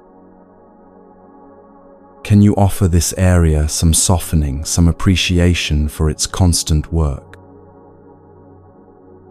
Breathing in, I am aware of my shoulders. Breathing out, I smile to my shoulders. Your shoulders literally carry the weight of your arms and often metaphorically carry the weight of your responsibilities. They might be holding tension from stress or effort. Can you let them drop just a little, offering them the message that it's safe to let go, safe to rest? When you reach your heart, you might want to pause here for several breaths. Breathing in, I am aware of my heart. Breathing out, I smile to my heart with deep gratitude. Your heart has been beating faithfully since before you were born, pumping blood to nourish every cell in your body without ever taking a break. Place one or both hands on your chest if that feels comfortable, and really feel your heartbeat. This muscle has been working for you every moment of your life, adjusting its rhythm to meet your body's needs, speeding up when you need energy, slowing down when you rest. How often do you acknowledge this faithful companion that keeps you alive? If you're dealing with heart problems or cardiovascular concerns, this moment becomes especially important. Instead of relating to your heart only through worry or fear, you can offer it loving appreciation for all the years of service it's given you, and send it the healing energy of gratitude and care. Your heart responds to love, both the love you give to others and the love you offer to yourself. Breathing in, I am aware of my lungs. Breathing out, I smile to my lungs. Right now, your lungs are extracting life-giving oxygen from the air and releasing carbon dioxide that your body no longer needs. They do this automatically, approximately 20,000 times per day, without any conscious effort from you. Your lungs are the bridge between your inner world and the outer world, constantly exchanging gases that keep you alive and healthy. As you move into your abdomen, you encounter organs that work tirelessly behind the scenes to keep you nourished and healthy. Breathing in, I am aware of my stomach. Breathing out, I smile to my stomach. Your stomach breaks down the food you eat, beginning the process of transforming meals into energy and building blocks for your cells. Breathing in, I am aware of my liver. Breathing out, I smile to my liver with compassion. Your liver might be the hardest working organ in your body, performing over 500 different functions to keep you healthy. It filters toxins from your blood, produces essential proteins, stores energy, and helps your body process nutrients. In our modern world, our livers often work overtime, dealing with stress hormones, processed foods, environmental toxins, and the chemical byproducts of busy living. If your liver is struggling, or if you've been hard on it through poor diet or excessive stress, this is a moment to offer it special appreciation and care. You might stay here for several breaths, sending your liver the healing energy of conscious attention and gratitude. When you reach any part of your body that's experiencing pain, illness, or injury, the practice becomes especially powerful. Instead of avoiding these areas or feeling frustrated with them, you can offer them extra time and loving attention. Breathing in, I acknowledge this pain. Breathing out, I send love to this part of my body that's working so hard to heal. You're not trying to cure anything through willpower or positive thinking. You're simply creating optimal conditions for your body's natural healing intelligence to work. Pain often contains important information, and when you listen to it with compassion rather than resistance, you can often understand what your body needs for healing. Continue this loving journey through your arms and hands, appreciating these appendages that allow you to embrace loved ones, to create and build, to touch and feel texture and temperature. Move through your pelvis and reproductive organs, your hips and legs, all the way down to your feet that carry you through the world. Each part of your body has been serving you faithfully, often without recognition or appreciation. Your feet have carried you through countless steps. Your legs have supported your weight and moved you through space. Your hands have created and caressed and worked.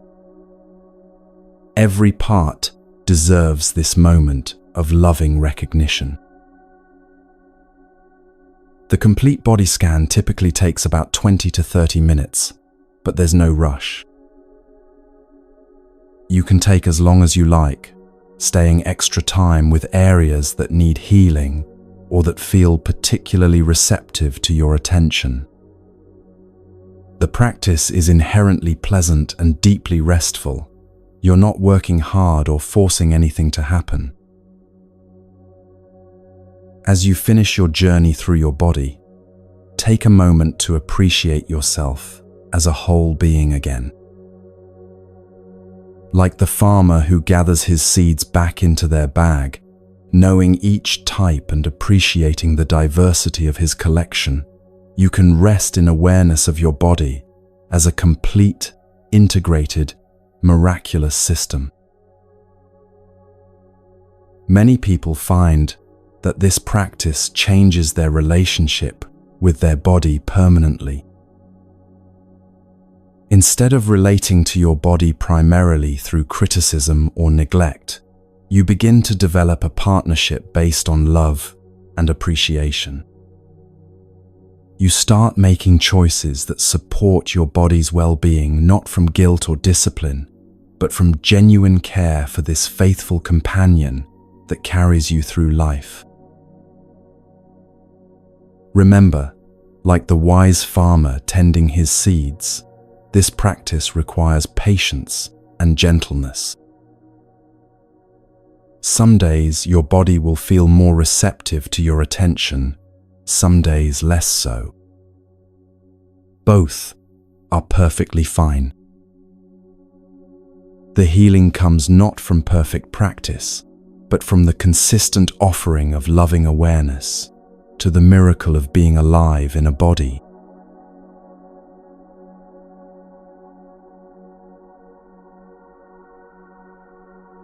Now we come to one of the most profound healing practices in all of Buddhist wisdom, the art of total deep relaxation.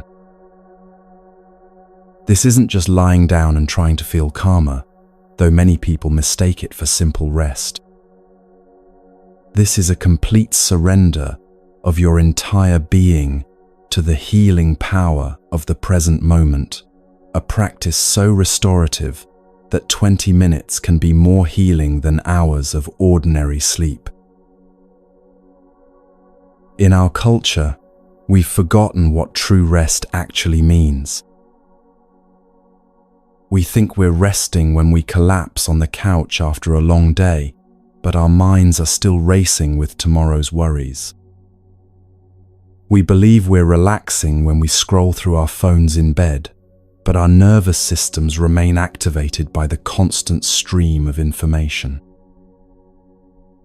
We assume we're taking care of ourselves when we sleep, but many of us wake up feeling like we've been working all night. Total deep relaxation is different from all of these. because it engages your conscious awareness in the process of letting go. You're not just waiting for relaxation to happen, you're actively participating in creating the conditions where your body and mind can release everything they've been holding. You're using the light of mindfulness to guide your entire being into a state of profound rest and healing. This practice comes directly from the Buddha's own instructions on how to allow the body and mind to truly rest. Over 2,500 years ago, he understood something that modern science is just beginning to rediscover. The body has an extraordinary capacity to heal itself when it's given the proper conditions for deep rest. But this healing rest doesn't happen automatically. It requires conscious intention and gentle guidance. The foundation of total deep relaxation is the understanding that your body and mind are not separate systems that need different approaches. They are intimately connected, each one affecting the other in ways both obvious and subtle. When your body learns to completely let go, your mind naturally becomes peaceful. When your mind releases its constant activity, your body can finally rest at the deepest level. Most of us carry tension in our bodies that we're not even aware of. Your shoulders might be slightly raised from stress, your jaw might be clenched from concentration, your stomach might be tight from anxiety. This tension has become so familiar that it feels normal, but it requires constant energy to maintain and prevents your body from accessing its natural healing resources. Total deep relaxation teaches your body how to let go completely, how to surrender all unnecessary effort and trust in the support that's always available. It's like learning to float in water. At first, you might struggle and sink, but once you understand how to let the water hold you, floating becomes effortless and deeply restful. You can practice total deep relaxation either lying down or sitting in a very comfortable chair. If you choose to lie down, find a surface that supports your body without being too soft. Your bed, a yoga mat on the floor, or even a carpet with a pillow for your head. If sitting feels better for your body, choose a chair that allows you to rest completely without having to use effort to stay upright. The key is that your body should feel completely supported so that you can release all muscular effort. You want to reach a state where your body feels so held by whatever surface you're on that you could fall asleep easily, but your mind remains gently aware and present. This combination of physical surrender and mental awareness is what makes this practice so uniquely healing. As you settle into your chosen position, begin by acknowledging what you're about to do. You're not just taking a break or killing time. You're engaging in one of the most important healing practices available to human beings. You're giving yourself permission to completely stop all effort, all striving, all attempt to be anywhere other than exactly where you are. Breathing in, I allow my body to rest completely. Breathing out, I let go of everything I've been carrying. Feel what it means to truly allow your body to rest.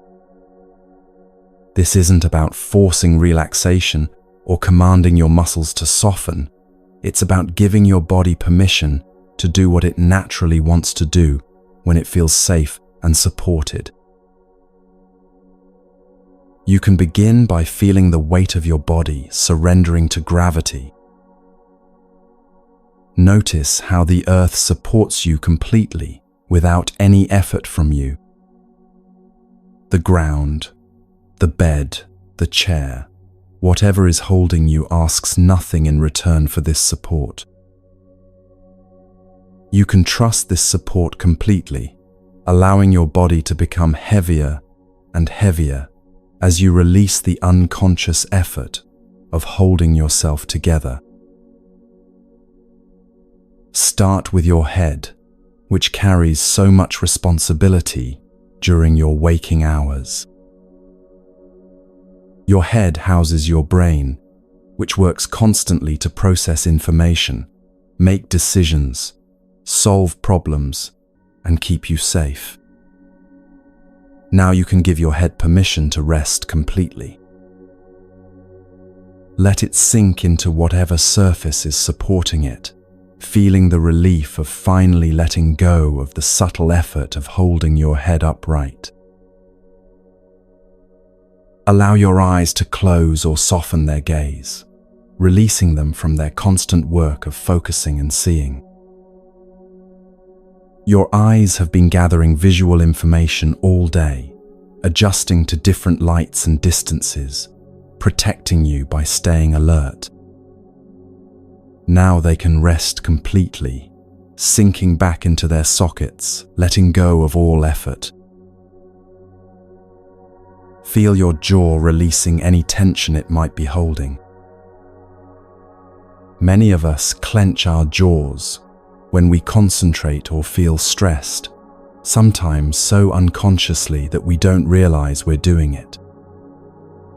Let your jaw drop slightly open, your tongue resting softly in your mouth, all the muscles of your face melting into complete relaxation. Move your attention to your neck and shoulders, areas where so many of us store tension from the responsibilities we carry. Your neck has been supporting the weight of your head all day. Your shoulders have been holding the position of your arms. Now you can let your neck sink completely into support. Let your shoulders drop away from your ears, feeling them spread wide as they release all effort. As you continue this journey of release down through your body, you might notice that some areas let go easily, while others seem to hold on to tension. This is completely natural and expected. Some parts of your body have been tense for so long that they've forgotten how to relax. The invitation is not to force these areas to change, but to offer them your patient, loving attention. When you encounter an area that feels tight or resistant, you can breathe with it gently. Breathing in, I acknowledge this tension. Breathing out, I invite this area to rest when it's ready. You're not demanding immediate relaxation. You're creating the optimal conditions for letting go to happen naturally. Your arms have been working all day, reaching and lifting and gesturing and creating. Now they can rest completely, sinking into whatever surface supports them, becoming so heavy that you couldn't lift them without conscious effort. Feel your hands opening naturally, your fingers uncurling, all the intricate muscles of your arms and hands releasing their constant readiness for action. Your chest houses your heart and lungs, organs that never get to rest the way your muscles can. But you can allow the muscles around your chest to soften completely, creating more space for your heart and lungs to do their work with ease. Feel your ribcage expanding as you breathe in, releasing as you breathe out, your breath becoming slower and deeper as your body recognizes that it's safe to rest. Your abdomen might be holding tension from stress, anxiety, or the effort of digestion. This area of your body is deeply connected to your emotional life. You might literally feel butterflies in your stomach when nervous, or a knot in your belly when worried. Now you can breathe into your abdomen, allowing it to soften and expand, creating space for whatever emotions might be stored there to release gently. As you move into your lower back and pelvis, you encounter the foundation of your upright posture. Your lower back works constantly to keep you vertical. Your pelvis supports the weight of your upper body. These areas often carry not just physical tension, but also the metaphorical weight of responsibilities and burdens. Now you can let this entire area sink into complete support, feeling the relief of finally putting down everything you've been carrying. Your legs have carried you through countless steps, supported your weight, moved you through space. Your thighs, knees, calves, and feet can now rest completely, becoming so heavy and relaxed that they feel like they're melting into whatever supports them. Feel your feet especially releasing all effort. These faithful companions that have carried you through the world can finally rest completely. As you reach this state of complete physical relaxation, something beautiful begins to happen. Your mind, which has been accustomed to a certain level of background tension and alertness, starts to settle into a different kind of awareness. You're not falling asleep. You're entering a state of conscious rest where healing can occur at the deepest level. In this state of total relaxation, your nervous system can shift completely out of stress mode and into what scientists call the rest and digest response. Your heart rate slows, your blood pressure decreases, your breathing becomes deeper and more efficient. Your body begins to direct energy away from emergency preparedness and toward healing, repair, and restoration. This is when the real magic of the practice reveals itself. You're not just relaxing, you're creating optimal conditions for your body's natural healing intelligence to work. Your immune system can function more effectively, your digestive system can process nutrients more efficiently, your muscles can repair and strengthen, your mind can integrate the day's experiences and clear away mental clutter. If you're dealing with any health challenges, this state of total relaxation becomes especially important. Whether you're recovering from illness, managing chronic conditions, or supporting your body through medical treatments, this practice creates the ideal environment for healing to occur. You're not trying to cure anything through relaxation alone, but you're giving your body every possible advantage in its natural healing process.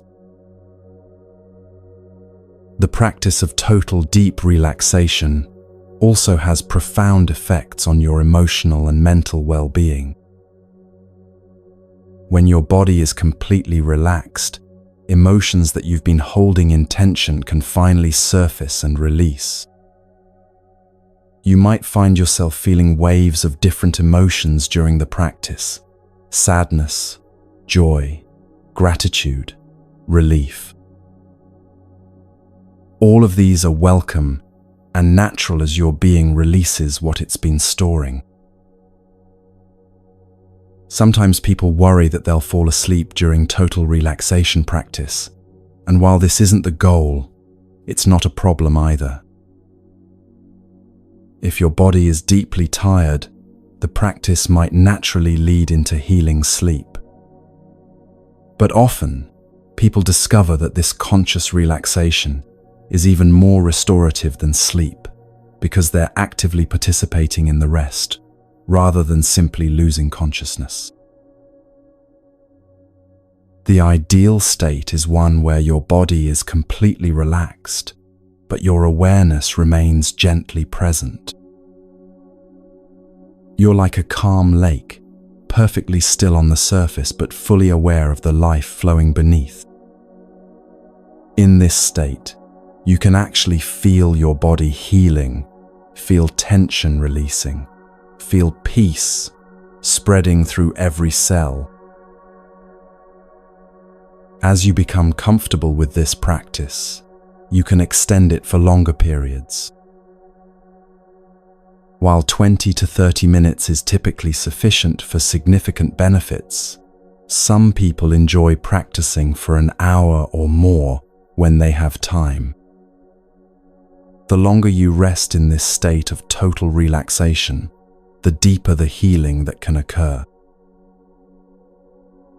You might also begin to notice that regular practice of total deep relaxation changes your baseline level of tension throughout the day.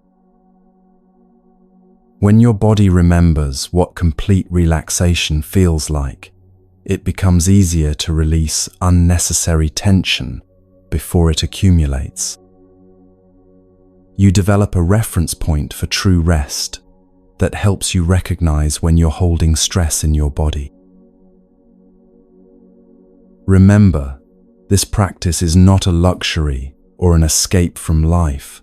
It's essential medicine for anyone living in our demanding world. Just as you wouldn't expect your car to run forever without maintenance, you can't expect your body and mind to function optimally without regular deep rest. Total relaxation practice is like taking your entire being in for the most thorough, loving maintenance possible. As you complete each session of total deep relaxation, take a moment to appreciate what you've just given yourself. You've offered your body and mind the gift of complete rest. You've created space for natural healing to occur, and you've practiced one of the most important life skills you can develop. Carry this sense of deep rest with you as you return to your daily activities, knowing that this refuge of peace is always available to you.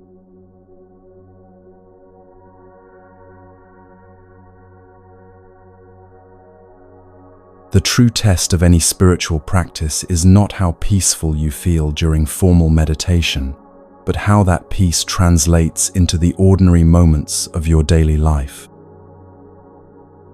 The beautiful secret of Buddhist wisdom is that every single activity you do, from washing dishes to walking across a room to eating a meal, can become an opportunity for healing and awakening. You don't need to set aside hours each day for special practice when you learn to live meditatively.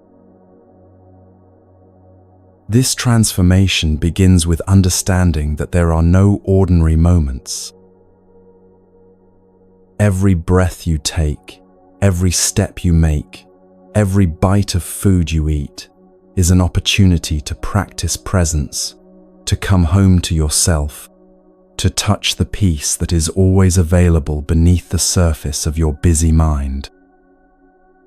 When you truly grasp this, your entire life becomes a meditation hall. Your whole day becomes a retreat. Let's begin with something you do every single day: eating.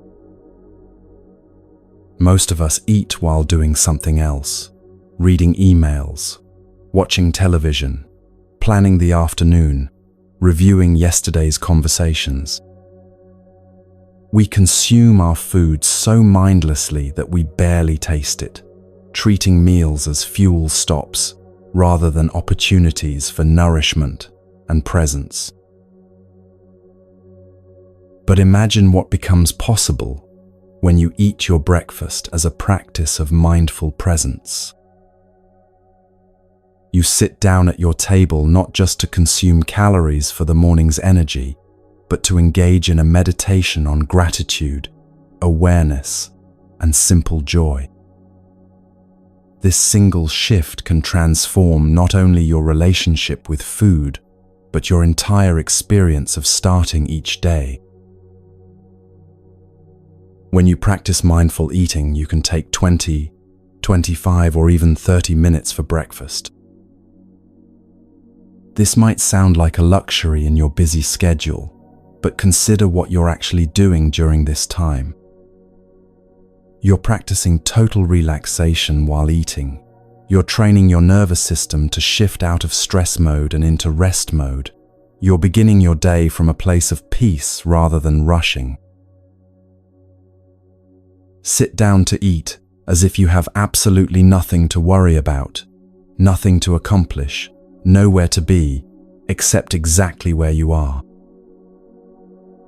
You become like someone with no business concerns, no deadlines, no responsibilities, except the simple act of receiving nourishment. This is not irresponsible. This is recognizing that these few minutes of complete presence will actually make you more effective and peaceful for everything that follows. As you take your first bite, chew slowly and deliberately, as if you're discovering the taste of food for the first time. Feel the texture on your tongue. Notice the flavors as they emerge and change. Appreciate the fact that this simple act of eating is keeping you alive and healthy. Each bite becomes a moment of gratitude, each swallow an acknowledgement of the miracle of digestion and nourishment. This practice of mindful eating becomes a form of total relaxation. Your body can focus completely on the task of digestion, rather than multitasking between eating and stress. Your mind can rest in the simple pleasure of taste and nourishment, instead of racing through mental to-do lists. You're giving both your body and mind permission to be completely present with this fundamental act of self-care. When you eat this way, you often discover that you need less food to feel satisfied because you're actually present for the eating experience. You taste your food more fully, your body registers nourishment more completely, and you develop a natural wisdom about what and how much to eat.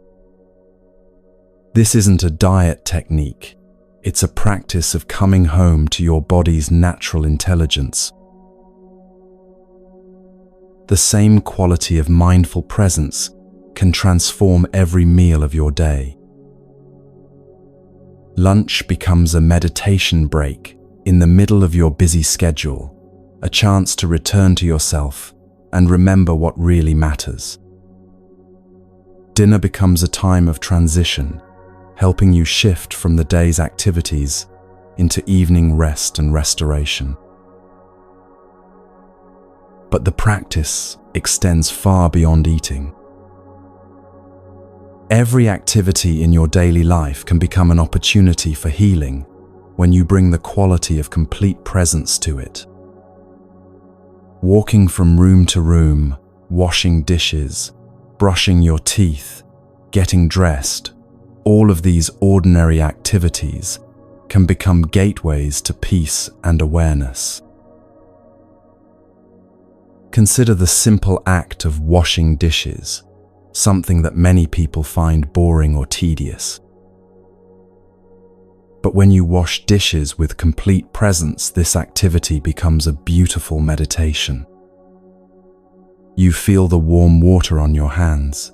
You notice the bubbles and the way light plays through them. You appreciate the simple satisfaction of transforming something dirty into something clean. As you wash each dish, you can practice the same loving attention you learned in body scanning. This plate served you well during your meal. This cup brought you nourishment. This fork helped you eat with ease. You're not just cleaning objects, you're caring for the tools that support your daily life, and in doing so, you're practicing gratitude and presence. When you wash dishes mindfully, you're also practicing the art of transformation. You're taking something that was used and soiled and returning it to a state of cleanliness and readiness. This mirrors the work of spiritual practice, taking the scattered, stressed parts of yourself and returning them to clarity and peace. The warm water on your hands can remind you of the healing power of the present moment. The repetitive motion of washing can become a moving meditation, like the walking practice you've learned.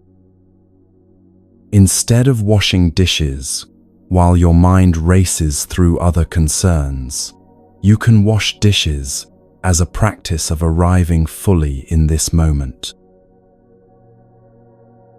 Walking, which you do countless times throughout each day, offers perhaps the most accessible opportunities for practice.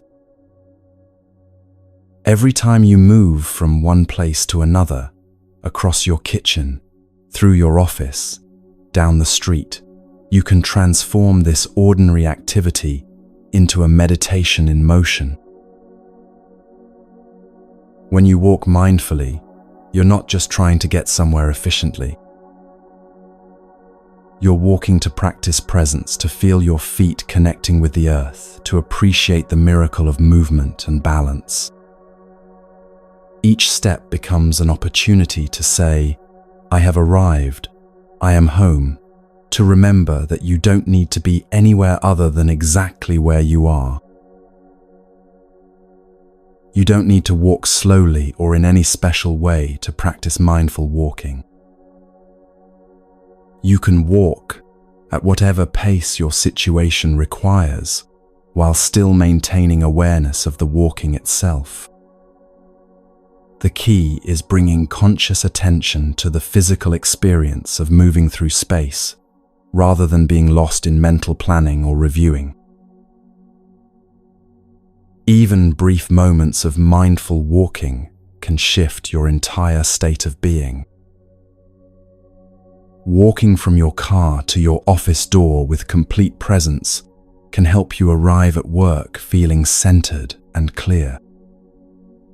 Walking from your desk to the bathroom with awareness can become a mini meditation that refreshes your mind and body. Walking through your home in the evening can help you transition from the day's activities into rest and relaxation. The practice of bringing presence to daily activities also transforms your relationship with time. When you're fully present with what you're doing, you stop feeling like you're constantly behind or rushing to catch up. You discover that this moment, exactly as it is actually enough. You're not living in the gap between where you are and where you think you should be. You're living fully in the reality of now. This shift in your relationship with time has profound effects on stress and anxiety. Much of our daily stress comes from the feeling that we're not where we're supposed to be, that we're falling behind, that we need to be doing something else or being someone different. But when you practice presence with ordinary activities, you discover that you're actually exactly where you need to be, doing exactly what you need to be doing. Breathing, which happens automatically all day long, becomes your constant companion in this practice of living meditatively. Throughout your day, you can return again and again to conscious breathing as a way of arriving in the present moment. Whether you're sitting in a meeting, standing in line, driving in traffic, or lying in bed, your breath is always available as a doorway to peace. You don't need to breathe in any special way or take time away from your activities to practice mindful breathing.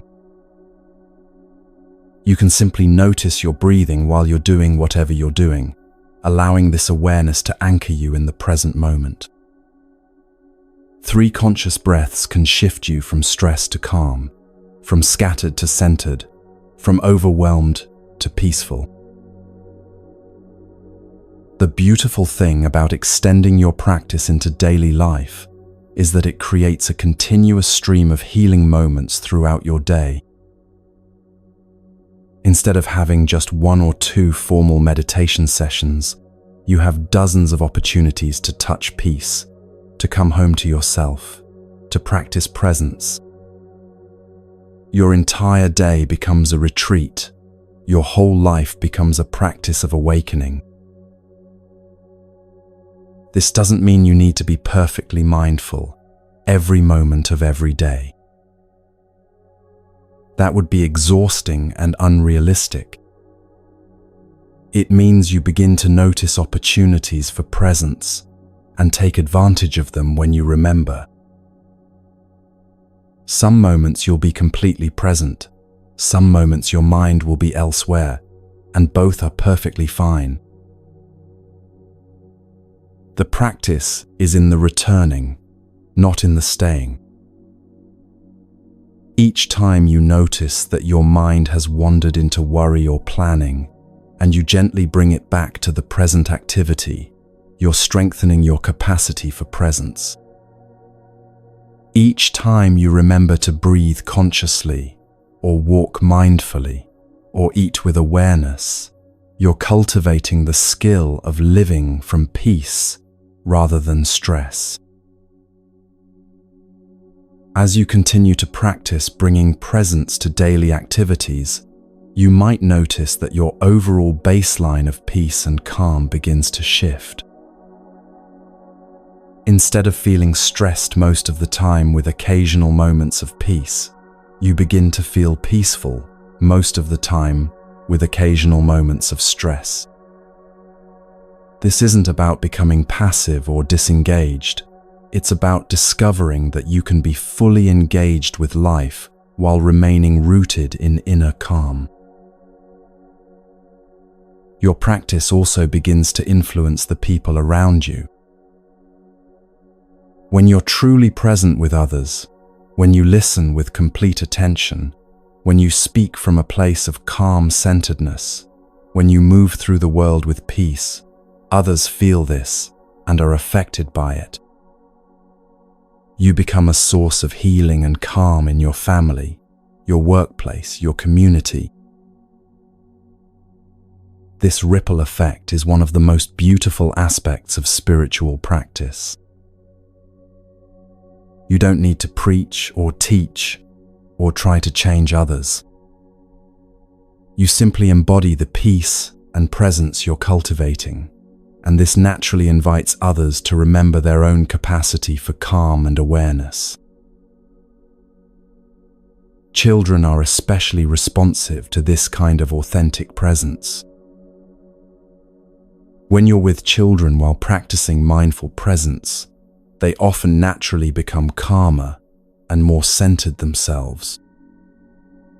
You're showing them through your way of being that it's possible to live from peace, that stress and rushing are not the only ways to engage with life. Remember, every step you take with awareness, every breath you breathe consciously, every bite you eat with presence, every activity you do mindfully has the power of healing. Not just healing for you, but healing for the world around you. When you live from presence rather than stress, when you move through your day from peace rather than anxiety, you're contributing to the healing of our collective human consciousness. The practice is always available, in every moment, in every activity. Your life becomes your meditation hall. Your daily routine becomes your spiritual practice. Your ordinary activities become gateways to extraordinary peace. This is the gift of Buddhist wisdom, not escape from life, but the complete transformation of how you engage with life.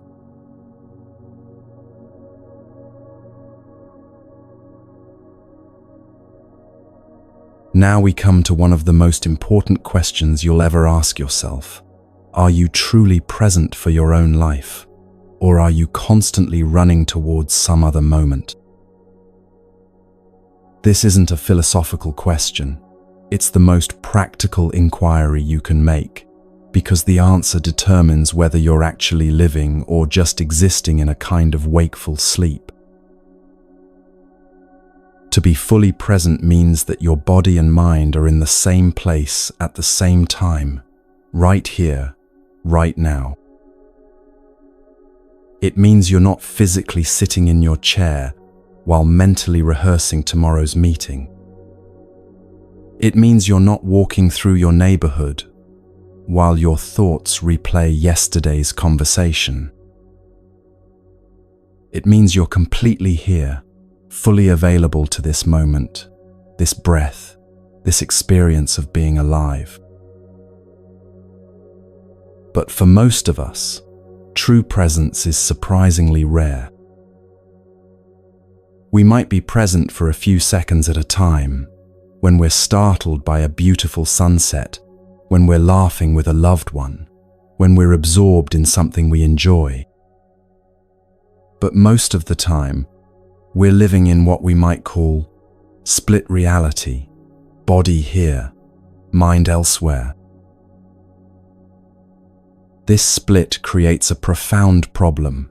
If you're not present for your own life, who will be?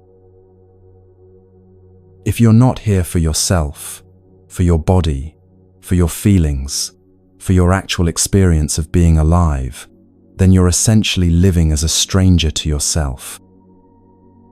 You're missing your own life while it unfolds around you. Your body needs your presence. Right now, your body is sending you countless signals about comfort and discomfort, about energy and tiredness, about what nourishes it and what depletes it. But if you're not present, you miss these important messages. You might push through fatigue instead of resting, ignore hunger instead of eating, or carry tension instead of relaxing. Your feelings also need your presence. Throughout each day, emotions arise and pass away like waves on the ocean. Joy, sadness, frustration, gratitude, fear, love. These feelings carry important information about your life, your relationships, your needs and boundaries. But when you're running toward the next moment, you miss the wisdom your emotions are trying to share with you. Perhaps most importantly, your deeper self, the part of you that knows what truly matters, what brings genuine happiness, what your life is really about, needs your presence to communicate with you. This inner wisdom speaks in whispers, not shouts. It communicates through subtle feelings, gentle insights, quiet knowing. But when your mind is constantly racing towards somewhere else, you can't hear this gentle voice of wisdom. When you're not present for yourself, you also can't be truly present for the people you love. You might be physically with your family, friends, or colleagues, but if your mind is elsewhere, they feel your absence. They sense that while your body is there, you're not really available to them. Think about what it feels like when someone gives you their complete attention. When someone looks at you with full presence, listens to you without planning their response, stays with you emotionally without rushing to fix or change anything. This kind of presence is deeply nourishing and increasingly rare in our distracted world. Now consider what it feels like when someone is with you, but not really there. Their eyes might be on their phone, their mind might be on their problems, their attention might be scattered across multiple concerns. Even if they're saying the right words, you can feel their absence, and it leaves you feeling disconnected and alone. This is what happens in your relationship with yourself when you're constantly running. You're physically present in your own life, but you're not really there for yourself. You're missing the subtle joys, the quiet beauty, the simple satisfaction of being alive that are available in every moment when you're truly present. The tragedy is that while you're running towards some imagined better moment, you're missing the wonders that are available right now. The blue sky is there for you, but because your mind is caught up in worries about tomorrow, you don't see it. The birds are singing outside your window, but because you're mentally reviewing yesterday's problems, you don't hear them. Someone you love is sitting near you, but because you're planning next week's schedule, you don't feel their presence. In Buddhist understanding, all the wonders of life are available only in the present moment. This isn't poetic exaggeration, it's literal truth. You cannot see a sunset in the past or future, you can only see it now. You cannot feel love or joy or peace except in the present moment. You cannot touch the sacred, the beautiful, the meaningful except through present moment awareness. What we call the kingdom of heaven, or in Buddhist terms, the Pure Land, is not some distant realm you go to after death. It's available right here, right now, when you stop running and become fully present. The peace you're seeking, the love you're longing for, the sense of coming home you're chasing, it's all here when you learn to truly arrive. But this requires stopping the habit of running, and that's not always easy. Running has become so automatic that many people don't even realize they're doing it. They think they're living their life, but they're actually living mostly in their thoughts about life. Some people live for decades in this state of constant motion, never learning to be present, never discovering what's available when you stop. They carry their own absence with them wherever they go. They're like people walking around while sleeping, going through the motions of living without ever fully arriving in their own experience. This isn't anyone's fault. We live in a culture that values doing over being, achieving over appreciating, getting somewhere over being somewhere.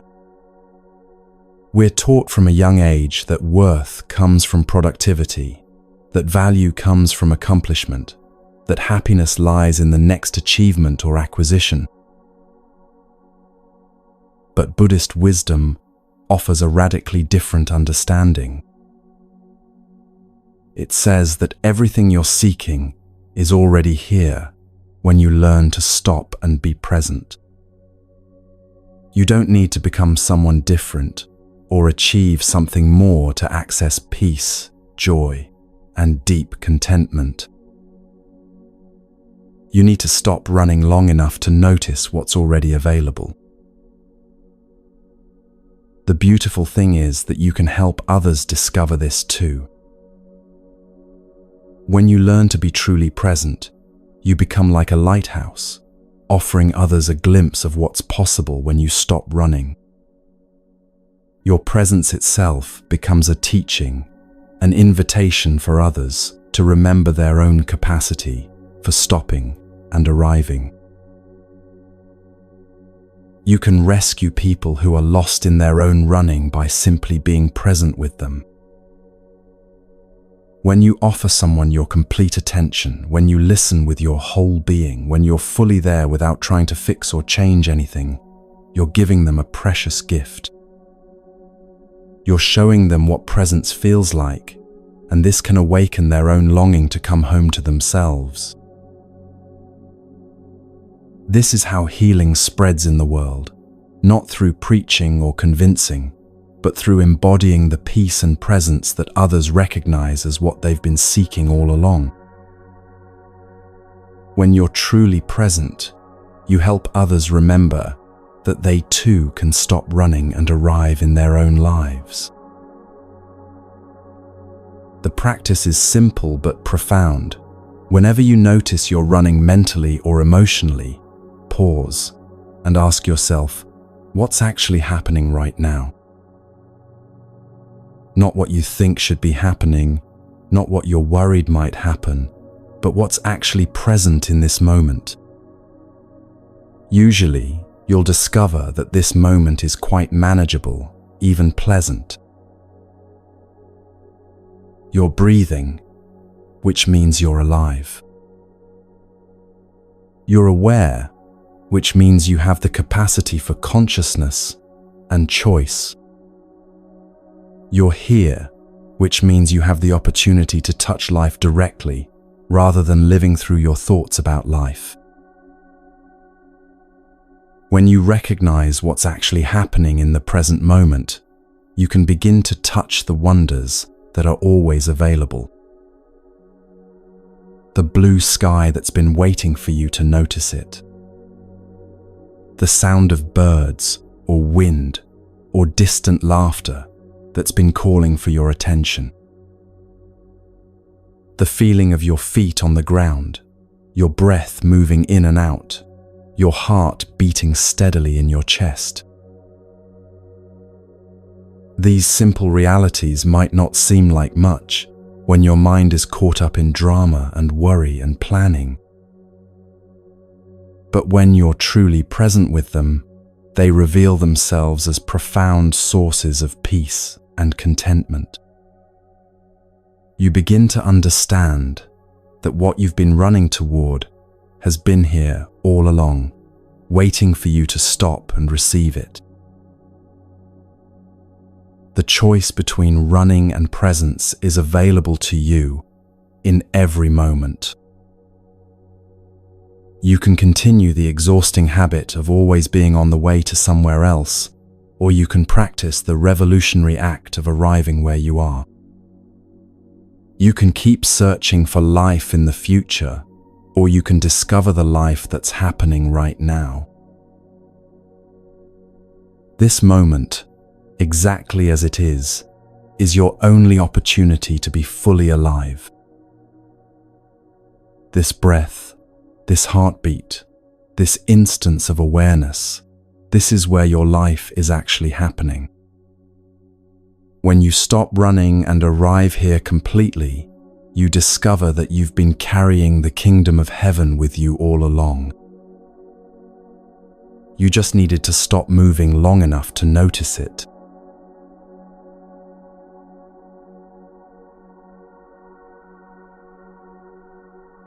As we near the end of our journey together, we come to perhaps the most beautiful aspect of this practice, learning to recognize and make deep contact with the healing elements that surround you in every moment.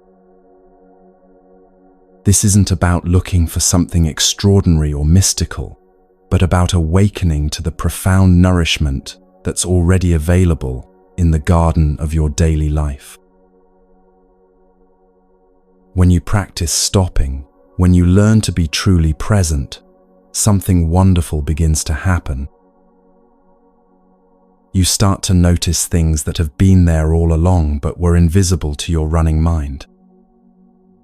You begin to recognize the countless sources of healing and renewal that exist in every environment, waiting patiently for your attention.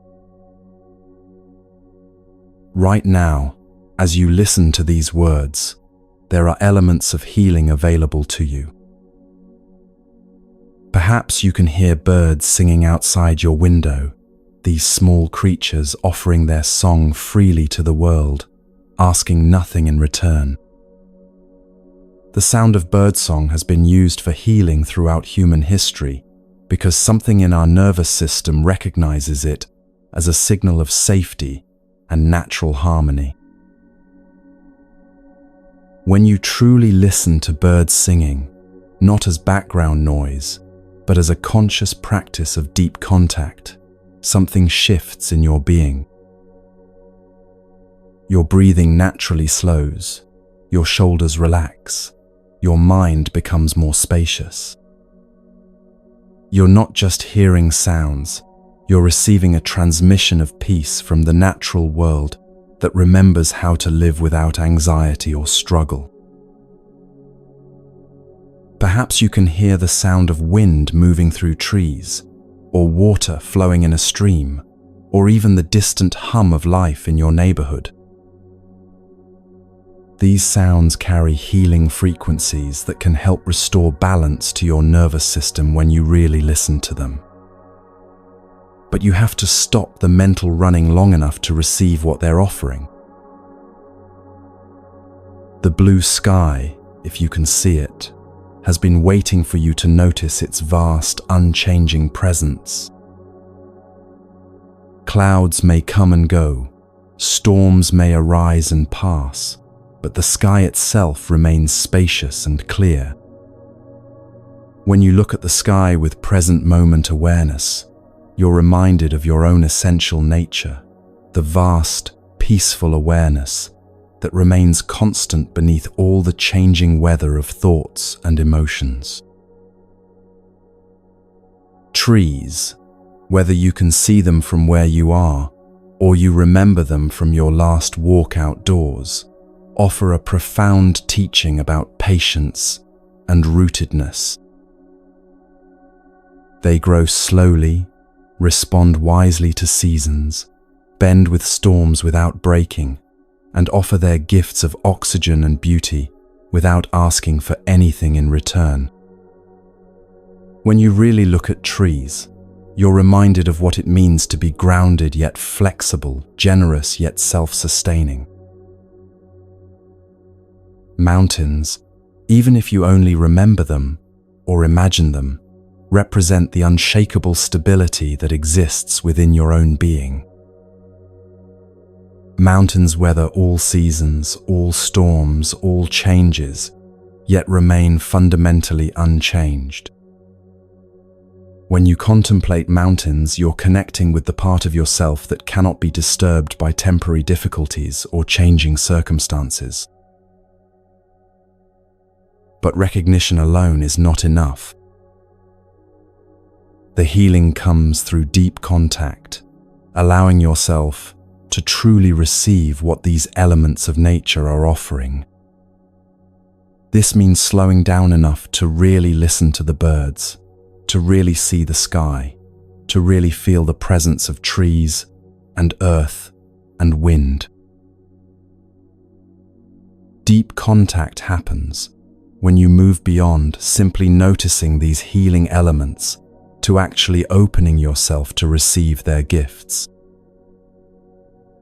When you listen to flowing water, you can allow its quality of fluid movement to flow through your own being, releasing whatever has become stuck or stagnant. When you feel wind on your skin, you can let it blow away old worries and refresh your spirit.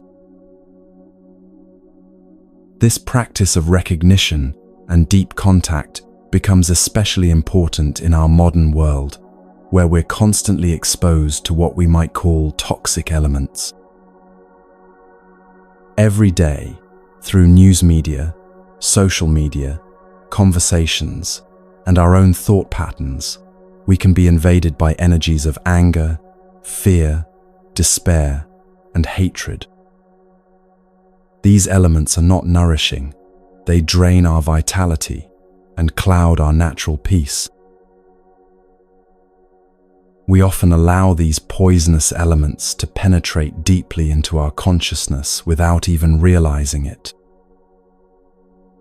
We watch news that fills us with anxiety, scroll through social media that triggers comparison and inadequacy, engage in conversations that leave us feeling depleted. We permit our children to absorb these same toxins, thinking this is just the normal price of living in the modern world. But Buddhist wisdom teaches us that we have a choice.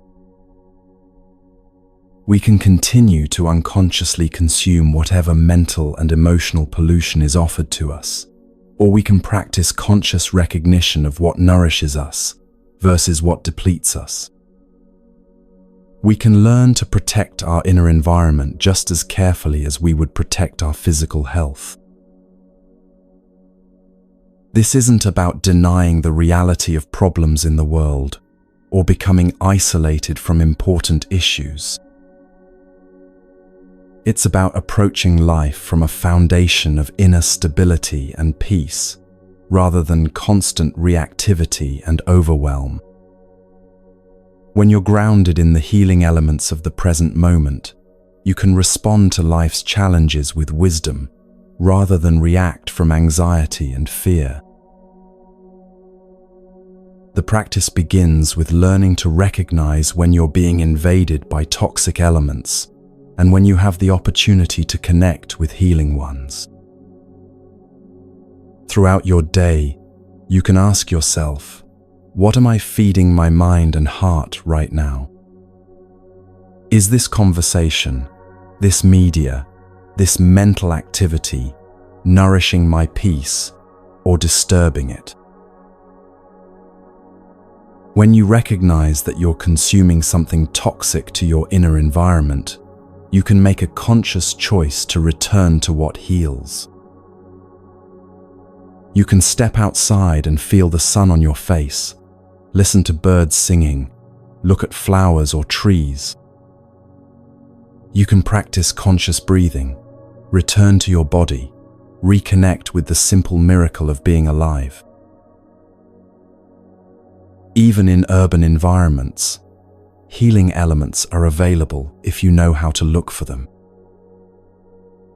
A small plant on a windowsill carries the same life force as a vast forest. A patch of sky visible between buildings offers the same infinite spaciousness as an open prairie. The sound of rain on pavement can be as soothing as rain on leaves.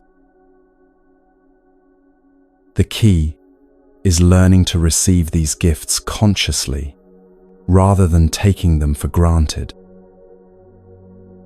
When you see a flower, don't just glance at it and move on. Stop for a moment and really look at it. Notice its colors, its delicate structure, its perfect unfolding. Let yourself be amazed by the intelligence that knows how to create such beauty from simple earth and water and sunlight.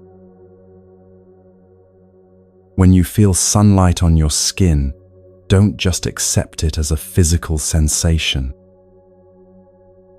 Recognize that you're receiving energy that has traveled millions of miles through space to warm and nourish you. Let yourself feel grateful for this cosmic gift that makes all life on Earth possible. This practice of deep contact with healing elements becomes a form of spiritual nutrition. Just as your body needs healthy food to function well, your mind and spirit need contact with beauty, peace, and natural harmony to remain balanced and clear. When you regularly feed yourself with these nourishing elements, you develop a natural immunity to the toxins of anger, fear, and despair. You also become a source of healing for others. When you're connected to the peace and beauty that surround you, you naturally radiate a quality of calm presence that others can feel. You become like a clear lake that reflects the sky. Others can see in you the possibility of their own peace and clarity. Children are especially sensitive to this kind of authentic presence When you're truly connected to the healing elements around you, children often become calmer and more naturally joyful in your presence. You're modeling for them what it looks like to be genuinely nourished by life, rather than constantly stressed and depleted. The practice ripples outward in ways you may never fully see. When you choose to connect deeply with healing elements, rather than consume toxic ones, you're contributing to the healing of our collective human consciousness. You're voting for peace over violence, beauty over ugliness, love over fear. As our time together draws to a close, I invite you to look around your current environment and notice what healing elements are available to you right now. Perhaps it's the feeling of air moving in and out of your lungs, the warmth or coolness of the temperature on your skin, the sounds of life happening around you. Maybe it's the simple fact that you're safe enough to listen to these words, that you have the luxury of spending time in contemplation and self-care. Whatever healing elements you can recognize in this moment, allow yourself to make deep contact with them. Not just noticing them with your thinking mind, but opening your whole being to receive their gifts. Let them remind you that no matter what challenges you may be facing, the Garden of Eden is still available to you. The wonders of life are not waiting for you in some future moment when your problems are solved or your circumstances are perfect. They're here now, in this breath, in this heartbeat, in this moment of awareness. When you stop running long enough to recognize and receive them, you discover that you've been surrounded by miracles all along. This is your birthright as a conscious being, to live in constant contact with the healing, nourishing, beautiful elements of existence. This is what it means to dwell in the ultimate reality, to live in the kingdom of heaven, to find your home in the pure land of the present moment. It's not a special achievement reserved for saints and sages. It's the natural state of a human being who has learned to stop and truly arrive in their own life. May you carry this practice of recognition and deep contact with you into every day that follows. May you remember that healing is always available when you know how to look for it and how to receive it. And may your own peace and presence become a gift to all the lives you touch.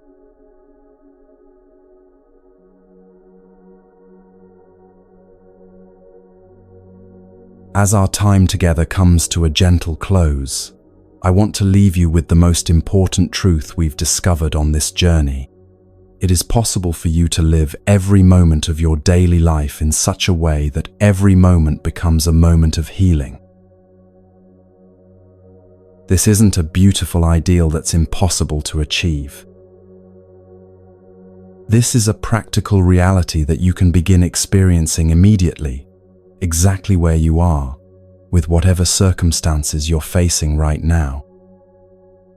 Every breath you take can have the power of healing when you breathe with conscious presence. Every step you make can bring you home to yourself when you walk with awareness. Every activity you engage in can become a meditation when you offer it your complete attention. The secret is so simple that your mind might want to dismiss it as too easy or too ordinary. But this is the profound wisdom that the Buddha discovered and that countless practitioners have verified through their own experience. The peace you're seeking, the healing you need, the sense of being truly at home in your own life. All of this is available when you stop running and surrender yourself completely to the present moment. You don't need to change your life circumstances before you can access this healing. You don't need to solve all your problems or become a different person or achieve some special spiritual state. You need only to remember what you've learned here today, how to arrive, how to stop, how to breathe with awareness, how to treat your body as a beloved friend, how to recognize the healing elements that surround you always. When you make a step tomorrow morning, you can make sure that step has the power of healing and relaxation. When you breathe in tomorrow afternoon, you can ensure that your in-breath carries the energy of stopping, of arriving, of coming home to yourself. When you lie down tomorrow night, you can practice total deep relaxation, allowing your body and mind to rest in the ultimate refuge of present moment awareness. This isn't about being perfect or remembering to practice every single moment. Some days you'll remember often, some days you'll forget completely, and both are part of the journey. The practice is not about constant vigilance, it's about gentle returning, again and again, to the peace that's always available when you stop running. Each time you choose presence over distraction, stopping over running, awareness over unconsciousness, you're not just healing yourself. You're contributing to the healing of our entire human family. When you embody peace, you make peace more possible for everyone around you. When you live from presence, you give others permission to remember their own capacity for awareness and calm.